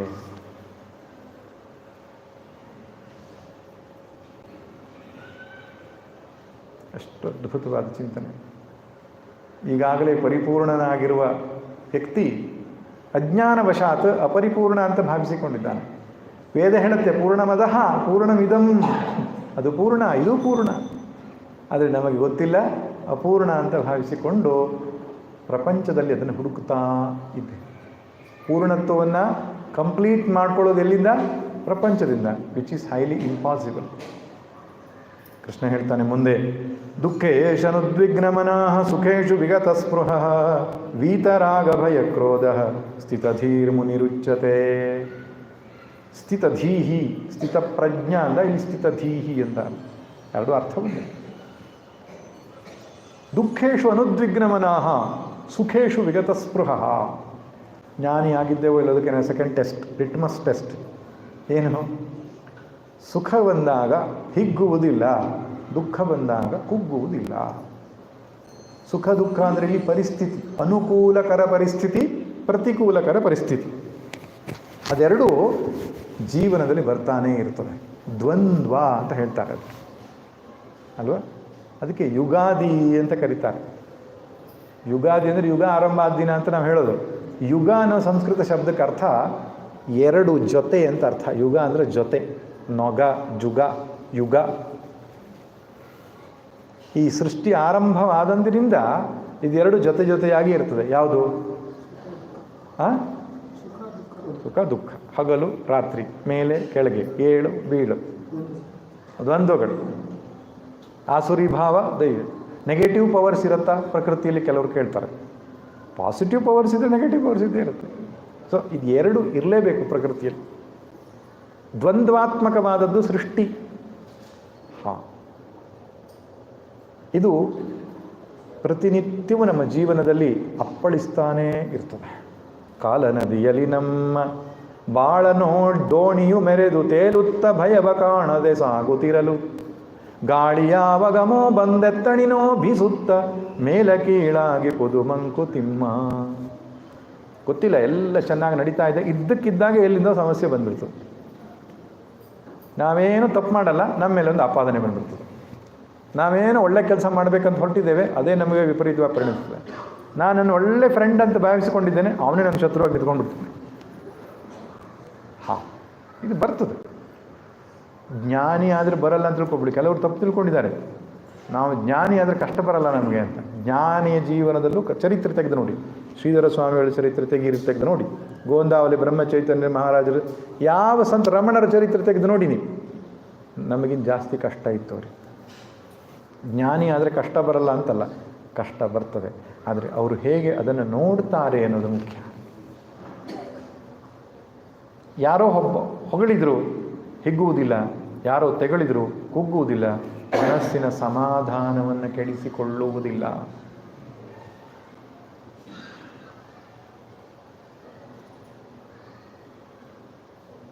ಯಾಕೆ ಸಾಧ್ಯ ಆಯ್ತದು?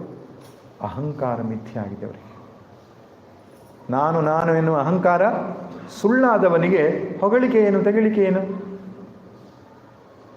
ನಾವು ಅದನ್ನು ಕಾಪಾಡಿಕೊಳ್ತಾ ಇದ್ದೇವೆ. ಮಿಸ್ಟರ್ ಆಯನ್ನು ಬಚ್ಚಿಟ್ಟುಕೊಂಡು ಸುರಕ್ಷಿತವಾಗಿ ಪೋಷಿಸಿ ಬೆಳೆಸಿ ರಕ್ಷಿಸ್ತಾ ಇದ್ದೇವೆ. ಯಾರಾದರೂ ನನ್ನ ಕಡಿಲಿಕ್ಕೆ ಬಂದರೆ ಕಡಿಬೇಡ ಅಂತ ಹೇಳ್ತೇವೆ ನಾವು. ಯಾಕೆ? ನನ್ನ ಐಡೆಂಟಿಟಿ, ಅವನಿಗೆ ಐಡೆಂಟಿಟಿ ಇಲ್ಲ, ಬಟ್ಟ ಬಯಲಾಗಿ ಬಿಟ್ಟಿದ್ದಾನೆ. ಶರೀರ ಮನಸ್ಸಿನ ಒಳಗೆ ತನ್ನನ್ನು ಬಂಧಿಸಿಕೊಂಡಿಲ್ಲ ಅವನು. ಜ್ಞಾನಿಗೆ ನಾನು ಅಂದರೆ ಸಮಷ್ಟಿ ವಿಶ್ವ. ಯಾರಾದರೂ ಅವನನ್ನು ನಿಂದಿಸಿದರೆ ಆಕಾಶಕ್ಕೆ ಉಗುಳಿದ ಹಾಗೆ ಅದು. ಯಾಕೆ? ನಮ್ಮ ಮುಖದ ಮೇಲೆ ಬಂದು ಬೀಳುತ್ತದೆ. ಬುದ್ಧನಿಗೆ ಯಾರೋ ನಿಂದಿಸಿದರು, ಪ್ರತಿಕ್ರಿಯೆ ಮಾಡಲಿಲ್ಲ. ಅವನ ಶಿಷ್ಯನಾದ ಆನಂದ ಪ್ರತಿಕ್ರಿಯೆ ಮಾಡಿದ. ಬುದ್ಧ ಹೇಳಿದ, ಅವರು ಕೊಟ್ಟಿದ್ದನ್ನು ನಾವು ತೆಗೆದುಕೊಳ್ಳದೆ ಇದ್ದರೆ ಯಾರಿಗೆ ಹೋಗ್ತದೆ? ಅವರಿಗೆ ಇರ್ತದೆ. ನೀ ತೆಗೆದುಕೊಂಡು ಬಂದೆ, ನಾನು ಹಾಗೇ ಬಂದೆ, ಅಷ್ಟೇ ವ್ಯತ್ಯಾಸ. ಜ್ಞಾನಿಗೆ ಅದು ತಾಗುವುದೇ ಇಲ್ಲ.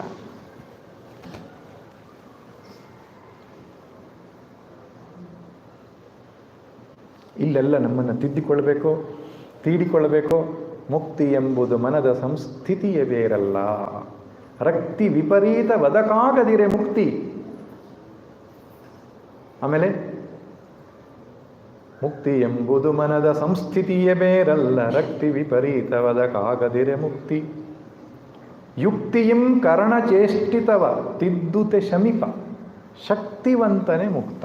ಎಷ್ಟು ಚೆನ್ನಾಗಿದೆ. ಯುಕ್ತಿಯಂ ಕರ್ಣಚೇಷ್ಟಿತವ, ನಮ್ಮ ಮನಸ್ಸು ಬುದ್ಧಿಯನ್ನು ತಿದ್ದುಕೊಳ್ತಾ ಹೋಗ್ಬೇಕು. ಪ್ರತಿ ಘಟನೆಯಲ್ಲೂ ನಾನೇನು ಕಲೀಲಿಕ್ಕೆ ಸಾಧ್ಯ, ನಾನು ಹೇಗೆ ಇಂಪ್ರೂವ್ ಆಗ್ಲಿಕ್ಕೆ ಸಾಧ್ಯ, ಹೀಗೆ ಯೋಚನೆ ಮಾಡಬೇಕೇ ಹೊರತು ಎಷ್ಟು ಜನ ಪಾಪಿಗಳಿದ್ದಾರೆ, ಎಷ್ಟು ಜನ ದೋಷಗಳಿದ್ದಾರೆ ಲೆಕ್ಕ ಹಾಕೋದಲ್ಲ. ನಾನು ಹೇಗೆ ನನ್ನನ್ನು ಕರೆಕ್ಷನ್ ಮಾಡ್ಕೊಳ್ಬೋದು, ಹಾಗೆ ಯಾರೂ ಯೋಚನೆ ಮಾಡಲ್ಲ. ಎಲ್ಲರೂ ಯೋಚನೆ ಮಾಡೋದೇನು? ಪ್ರಪಂಚ ಎಲ್ಲ ತಪ್ಪಿತಸ್ಥರು, ನಾನೊಬ್ಬ ಪರ್ಫೆಕ್ಟ್. ಇಬ್ಬರು ಕೂತ್ಕೊಂಡು ಚರ್ಚೆ ಮಾಡೋದು ಹಾಗೆ. ಇಬ್ಬರು ಕೂತ್ಕೊಂಡು ಇನ್ನೊಬ್ಬರ ಬಗ್ಗೆ ಯಾಕೆ ಚರ್ಚೆ ಮಾಡ್ತಾರೆ ಅಂದರೆ, ನಾವಿಬ್ಬರು ಸರಿ ಇದ್ದೇವೆ ಅಂತ ಅರ್ಥ ಅವ್ರ ಪ್ರಕಾರ. ತಿದ್ದುಕೊಳ್ಬೇಕು, ನಮ್ಮನ್ನು ವ್ಯಕ್ತಿತ್ವವನ್ನು ಸುಧಾರಿಸಿಕೊಳ್ಬೇಕು. ಒಬ್ಬ ಜೀವನ್ಮುಕ್ತ ಹೇಗಿರ್ತಾನೆ ಆ ಕಲ್ಪನೆ ನಮ್ಮ ಮನಸ್ಸಿಗೆ ತಂದುಕೊಳ್ಬೇಕು. ಹಾಗೆ ನಮ್ಮ ವ್ಯಕ್ತಿತ್ವವನ್ನೇ ಮಾಡಬೇಕು. Fake it and make it ಅಂತ ಹೇಳ್ತಾರೆ. ಜೀವನದ ಕಷ್ಟ ಕಾರ್ಪಣ್ಯಗಳ ಮಧ್ಯೆ ನ ಗುರುಣಾಪಿ ವಿಚಾಲ್ಯತೆ, ಗಟ್ಟಿಯಾಗಿ ನಿಂತುಕೊಂಡಿರ್ತಾನೆ ಜೀವನ್ಮುಕ್ತ. ನಾನು ಹಾಗೆ ನಿಂತುಕೊಳ್ಬೇಕು. ನನ್ನ ಜೀವನದ ಅತ್ಯಂತ ಗುರಿ ಅದೇ ಅಲ್ವೇ? ಅಭ್ಯಾಸ ಮಾಡಬೇಕು ನಾನು ಅದನ್ನು. ಅದಕ್ಕೆ ಮದುವೆಯಲ್ಲಿ, ಉಪನಯನದಲ್ಲಿ ಅಶ್ಮಾರೋಹಣ ಅಂತ ಒಂದಿದೆ ಕಾರ್ಯಕ್ರಮ. ಅಂದರೆ ಅಶ್ಮ ಅಂದರೆ ಕಲ್ಲು, ಗಟ್ಟಿಯಾದಂತಹ ಒಂದು ಕಲ್ಲಿನ ಮೇಲೆ ಅವನನ್ನು ಕಾಲನ್ನು ಇಡ್ತಾರೆ ಅಲ್ವಾ, ನಿಲ್ಲಿಸ್ತಾರೆ ಕಾಲನ್ನು. ಹಾಗೆ. ಅದರ ಉದ್ದೇಶ ಏನಪ್ಪ ಅಂತ ಹೇಳಿದ್ರೆ, ವಿದ್ಯಾರ್ಥಿಯಾದವನು ತನ್ನ ಗುರಿಯನ್ನು ಭದ್ರವಾಗಿ ಸ್ಥಿರವಾಗಿ ಇಟ್ಟುಕೊಂಡು ಮುನ್ನಡೆಯಬೇಕು.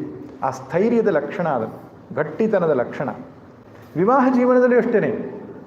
ಅದು ಸಾರ್ಥಕವಾಗಬೇಕಾದ್ರೆ ಇಬ್ಬರಲ್ಲಿ ಆ ತಾಳ್ಮೆ, ಸಮಾಧಾನ, ಗಟ್ಟಿಯಾಗಿರ್ಬೇಕು. ನಾನು ಗಟ್ಟಿಯಾಗಿ ನಿಲ್ತೇನೆ ಈ ವಿವಾಹದ ಬಂಧನಕ್ಕೆ, ಅಗ್ನಿಸಾಕ್ಷಿಯಾದಂಥ ಈ ಸಂಬಂಧಕ್ಕೆ ನಾನು ಗಟ್ಟಿಯಾಗಿರ್ತೇನೆ ಅನ್ನುವಂಥ ಒಂದು ಅಸ್ಥೈರ್ಯದ ಸೂಚನೆಯಾಗಿ ಅದು ಅಶ್ಮಾರೋಹಣ.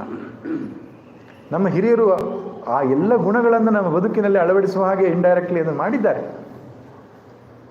ನಮ್ಮ ಸನಾತನ ಧರ್ಮದ ಉದ್ದೇಶ ಪ್ರತಿಯೊಬ್ಬ ಮಾನವನು ಜೀವನ್ಮುಕ್ತನಾಗಬೇಕು. ಬದುಕಿದ್ದಾಗಲೇ ಜೀವನದ ಸಾರ್ಥಕ್ಯವನ್ನು ಅರಿತುಕೊಂಡು ಕೃತಕೃತ್ಯನಾಗಬೇಕು. ಮತ್ತೆ ಮರುಹುಟ್ಟು ಇರಬಾರದು. ಮೋಕ್ಷವನ್ನು ಗುರಿಯಾಗಿಟ್ಟುಕೊಂಡು ಜೀವನದ ಶೈಲಿಯನ್ನು ರೂಪಿಸಿದ ಸಂಸ್ಕೃತಿ ಸನಾತನ ಸಂಸ್ಕೃತಿ. ಇದೊಂದು ಜೀವನ ಪದ್ಧತಿ ಅಲ್ಲ. It is not A life style, it is A culture. ಅಂದ್ರೇನು? ಮೋಕ್ಷವನ್ನು ಪಡೆಯುವುದಕ್ಕೆ ಜೀವನ ಹೇಗೆ ರೂಪಿಸಿಕೊಳ್ಬೇಕು, ಆತ್ಮಗುಣಗಳು ಧರ್ಮಗಳು ಅಂತ ನಾವು ಕರಿತೀವಿ. ಏನು ಆತ್ಮಗುಣಗಳಂದರೆ ಜೀವನ್ಮುಕ್ತ ನಡೆದ ದಾರಿ, ಸದಾಚಾರ ಅಂತ ಕರೀತಾರೆ, ಶಿಷ್ಟಾಚಾರ ಅಂತ ಕರೀತಾರೆ. ಅದಕ್ಕೆ ಅನೇಕ ಶ್ಲೋಕಗಳಲ್ಲಿ ಭಗವಂತ ವಿವರಿಸಿದ್ದಾನೆ. ನಾವು ಸಮಯದ ಅಭಾವದಿಂದ ಕೆಲವೊಂದಿಷ್ಟು ಸಂಗತಿಗಳನ್ನು ಚಿಂತಿಸಲಿಕ್ಕೆ ಸಾಧ್ಯವಾಯಿತು. ಒಟ್ಟಿನಲ್ಲಿ 4 ದಿನಗಳ ಕಾಲ ಗೀತಾ ಜಯಂತಿಯ ಉದ್ದೇಶವನ್ನು ಇಟ್ಟುಕೊಂಡು ಭಗವದ್ಗೀತೆಯ ಸ್ಮರಣೆಯನ್ನು ನಾವು ಮಾಡಿದ್ದೇವೆ. ನಾಳೆ ಗೀತಾ ಮಾತೆ ಅವತರಿಸಿದ ಪುಣ್ಯ ದಿನ. ಪ್ರತಿಯೊಬ್ಬರು ತಮ್ಮ ಮನೆಯಲ್ಲಿ ತಮ್ಮ ಭಗವದ್ಗೀತೆಯ ಪುಸ್ತಕವನ್ನು ಇಟ್ಟು ಮುಂದೆ ದೀಪ ಹಚ್ಚಿಟ್ಟು ಯಥಾಶಕ್ತಿ ಯಥಾಮತಿ ಪೂಜೆ ಮಾಡಿದರೆ ಸಾಕು. ತುಂಬ ವಿಶಾಲವಾದ ಪೂಜೆ ಬೇಡ. ಅಷ್ಟೋತ್ತರ ಶತನಾಮ ಇದೆ ಭಗವದ್ಗೀತೆಗೆ, ಗೀತಾ ಆರತಿ ಅಂತಲೂ ಇದೆ. ನೈವೇದ್ಯವನ್ನು ಇಟ್ಟು 1-2 ಅಧ್ಯಾಯ ಪಾರಾಯಣ ಮಾಡಬೇಕು. 18 ಅಧ್ಯಾಯ ಮಾಡಿದ್ರೆ ಉತ್ತಮ. ಇಲ್ಲಿ 15ನೇ ಅಧ್ಯಾಯವೋ 11ನೇ ಅಧ್ಯಾಯವೋ 2ನೇ ಅಧ್ಯಾಯವೋ ಯಾವುದೋ ಒಂದು ಪಾರಾಯಣ ಮಾಡುವುದನ್ನು ಮಾಡಬೇಕು. ಮತ್ತು ನಾವು ಕಲಿತು ಭಗವದ್ಗೀತೆಯನ್ನು ಇನ್ನೊಬ್ಬರಿಗೆ ಕಲಿಸಿಕೊಡಬೇಕು. ಇದೊಂದು ರಾಷ್ಟ್ರ ಗ್ರಂಥವಾಗಬೇಕು ಭಗವದ್ಗೀತೆ. ಈ ಅನ್ಯ ಧರ್ಮೀಯರ ನೋಡಿ ನಾವು ಕಲ್ತ್ಕೊಳ್ಬೇಕಾದ ವಿಷಯ, ನಿಮ್ಮ ಮತದ ಗ್ರಂಥ ಯಾವುದು ಅಂತ ಕೇಳಿದರೆ ಪಟ್ನೆ ಹೇಳ್ತಾರೆ. ಅದ್ರ ಬಗ್ಗೆ ಒಂದಿಷ್ಟು ಸಂಗತಿ ಹೇಳೋದ್ರೆ ಹೇಳಿಬಿಡ್ತಾರೆ. ನಮ್ಮ ಮಕ್ಕಳಿಗೆ ಕೇಳಿ ಸನಾತನ ಧರ್ಮದ ಗ್ರಂಥ ಯಾವುದು ಅಂತ. ಋಗ್ ಯಜು ಸಾಮ ಅಥರ್ವ 4 ವೇದಗಳ ಹೆಸರು ಹೇಳಲಿಕ್ಕೆ ಬರ್ದಿರೋರು ತುಂಬ ಜನ ಇದ್ದಾರೆ. ಭಗವದ್ಗೀತೆ ಉಪನಿಷತ್ತುಗಳು ನಮ್ಮ ಸನಾತನ ಧರ್ಮದ ಆಧಾರ ಗ್ರಂಥಗಳು. ವೇದ, ಉಪನಿಷತ್ತು, ಗೀತೆ ನಮ್ಮ ಆಧಾರ ಗ್ರಂಥಗಳು ಅಂತ ಹೇಳೋರು ಎಷ್ಟು ಜನ ಇದ್ದಾರೆ. ಅಕಸ್ಮಾತ್ ಹೇಳಿದರೂ ಭಗವದ್ಗೀತೆಯಲ್ಲಿ ಏನಿದೆ ಅಂತ ಕೇಳಿ, ಗೊತ್ತಿಲ್ಲ. ಯಾಕೆ? ತಪ್ಪು ಅವರದ್ದಲ್ಲ, ನಾವು ಕಲಿಸಿಕೊಟ್ಟಿಲ್ಲ ಅಷ್ಟೇ. ಅದಕ್ಕೆ ನಿಮ್ಮ ಮನೆ ಅಕ್ಕಪಕ್ಕದಲ್ಲಿರ್ತಕ್ಕಂತಹ ಮಕ್ಕಳು ಯಾರು ಹಿಡ್ಕೊಂಡು ಬನ್ನಿ. ಭಾಳ ಕಷ್ಟ ಇದೆ, ದೊಡ್ಡ ತಪಸ್ಸದು. ಯಾಕೆಂದರೆ ಅಪ್ಪ ಅಮ್ಮಂದಿರು ನಿಮ್ಮ ಮೇಲೆ ಸಂಶಯಿಸ್ತಾರೆ, ಸ್ವಾಮೀಜಿ ಮಾಡಲಿಕ್ಕೆ ಹೊರಟಿದ್ದಾರೆ ಅವರು ಅಂತ. ಹೌದು, ನಾನು ಉಳ್ಕೊಂಡಿರೋ ಆಶ್ರಮದಲ್ಲಿ ಹಳ್ಳಿಯಲ್ಲಿ ಭಾಳ ಪ್ರಯತ್ನ ಪಡ್ತೇನೆ ನಾನು ಮಕ್ಕಳನ್ನು ಹಿಡಿಬೇಕು, ಹೇಳ್ಕೊಡ್ಬೇಕು ಅಂತ. ಅಪ್ಪ ಅಮ್ಮನಿಗೆ ಡೌಟು, ಯಾಕೋ ಸ್ವಾಮೀಜಿ ಆಶ್ರಮಕ್ಕೆ ಕೆಲಸಗಾರರಿಲ್ಲ ಅಂತ ಏನೋ ಪ್ರಯತ್ನಿಸ್ತಿದ್ದಾರೆ ಅಂತ. ಬಹಳ ಆಶ್ಚರ್ಯ ಅಂದರೆ ವಿದೇಶಗಳಲ್ಲಿ, ಅಮೆರಿಕದಂಥ ದೇಶಗಳಲ್ಲಿ ಈ ಮಕ್ಕಳಿಗೆ ತರಗತಿಯನ್ನು ಮಾಡ್ತಾರೆ ಬೇರೆ ಬೇರೆ ಸಂಸ್ಥೆಗಳು. 100 ಮಕ್ಕಳು ಬರ್ತಾರೆ. ಅಪ್ಪ ಅಮ್ಮಂದಿರು 100 ಕಿಲೋಮೀಟರ್ದಿಂದ ಕರ್ಕೊಂಡು ಬರ್ತಾರೆ. ಬಾಲವಿಹಾರಕ್ಕೆ ಸೇರಿಸ್ಬೇಕು, ಅದು ಸೇರಿಸ್ಬೇಕು, ಇದು ಸೇರಿಸ್ಬೇಕು ಅಂತ. ನಮ್ಮ ದೇಶದಲ್ಲಿ ಮಾತ್ರ ಹಿತ್ತಲ ಗಿಡ ಮದ್ದೆಲ್ಲ ಆಗಿದೆ. ನಾವು ಪ್ರಯತ್ನಿಸೋಣ.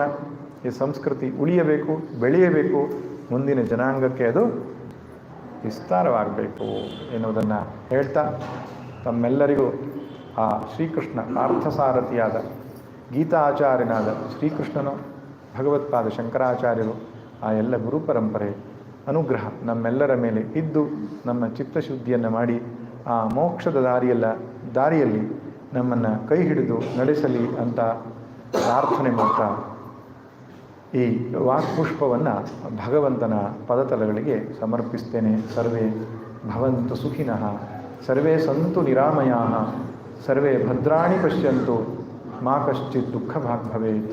ಓಂ ಶಾಂತಿ ಶಾಂತಿ ಶಾಂತಿ. ನಾರಾಯಣ ನಾರಾಯಣ ನಾರಾಯಣ.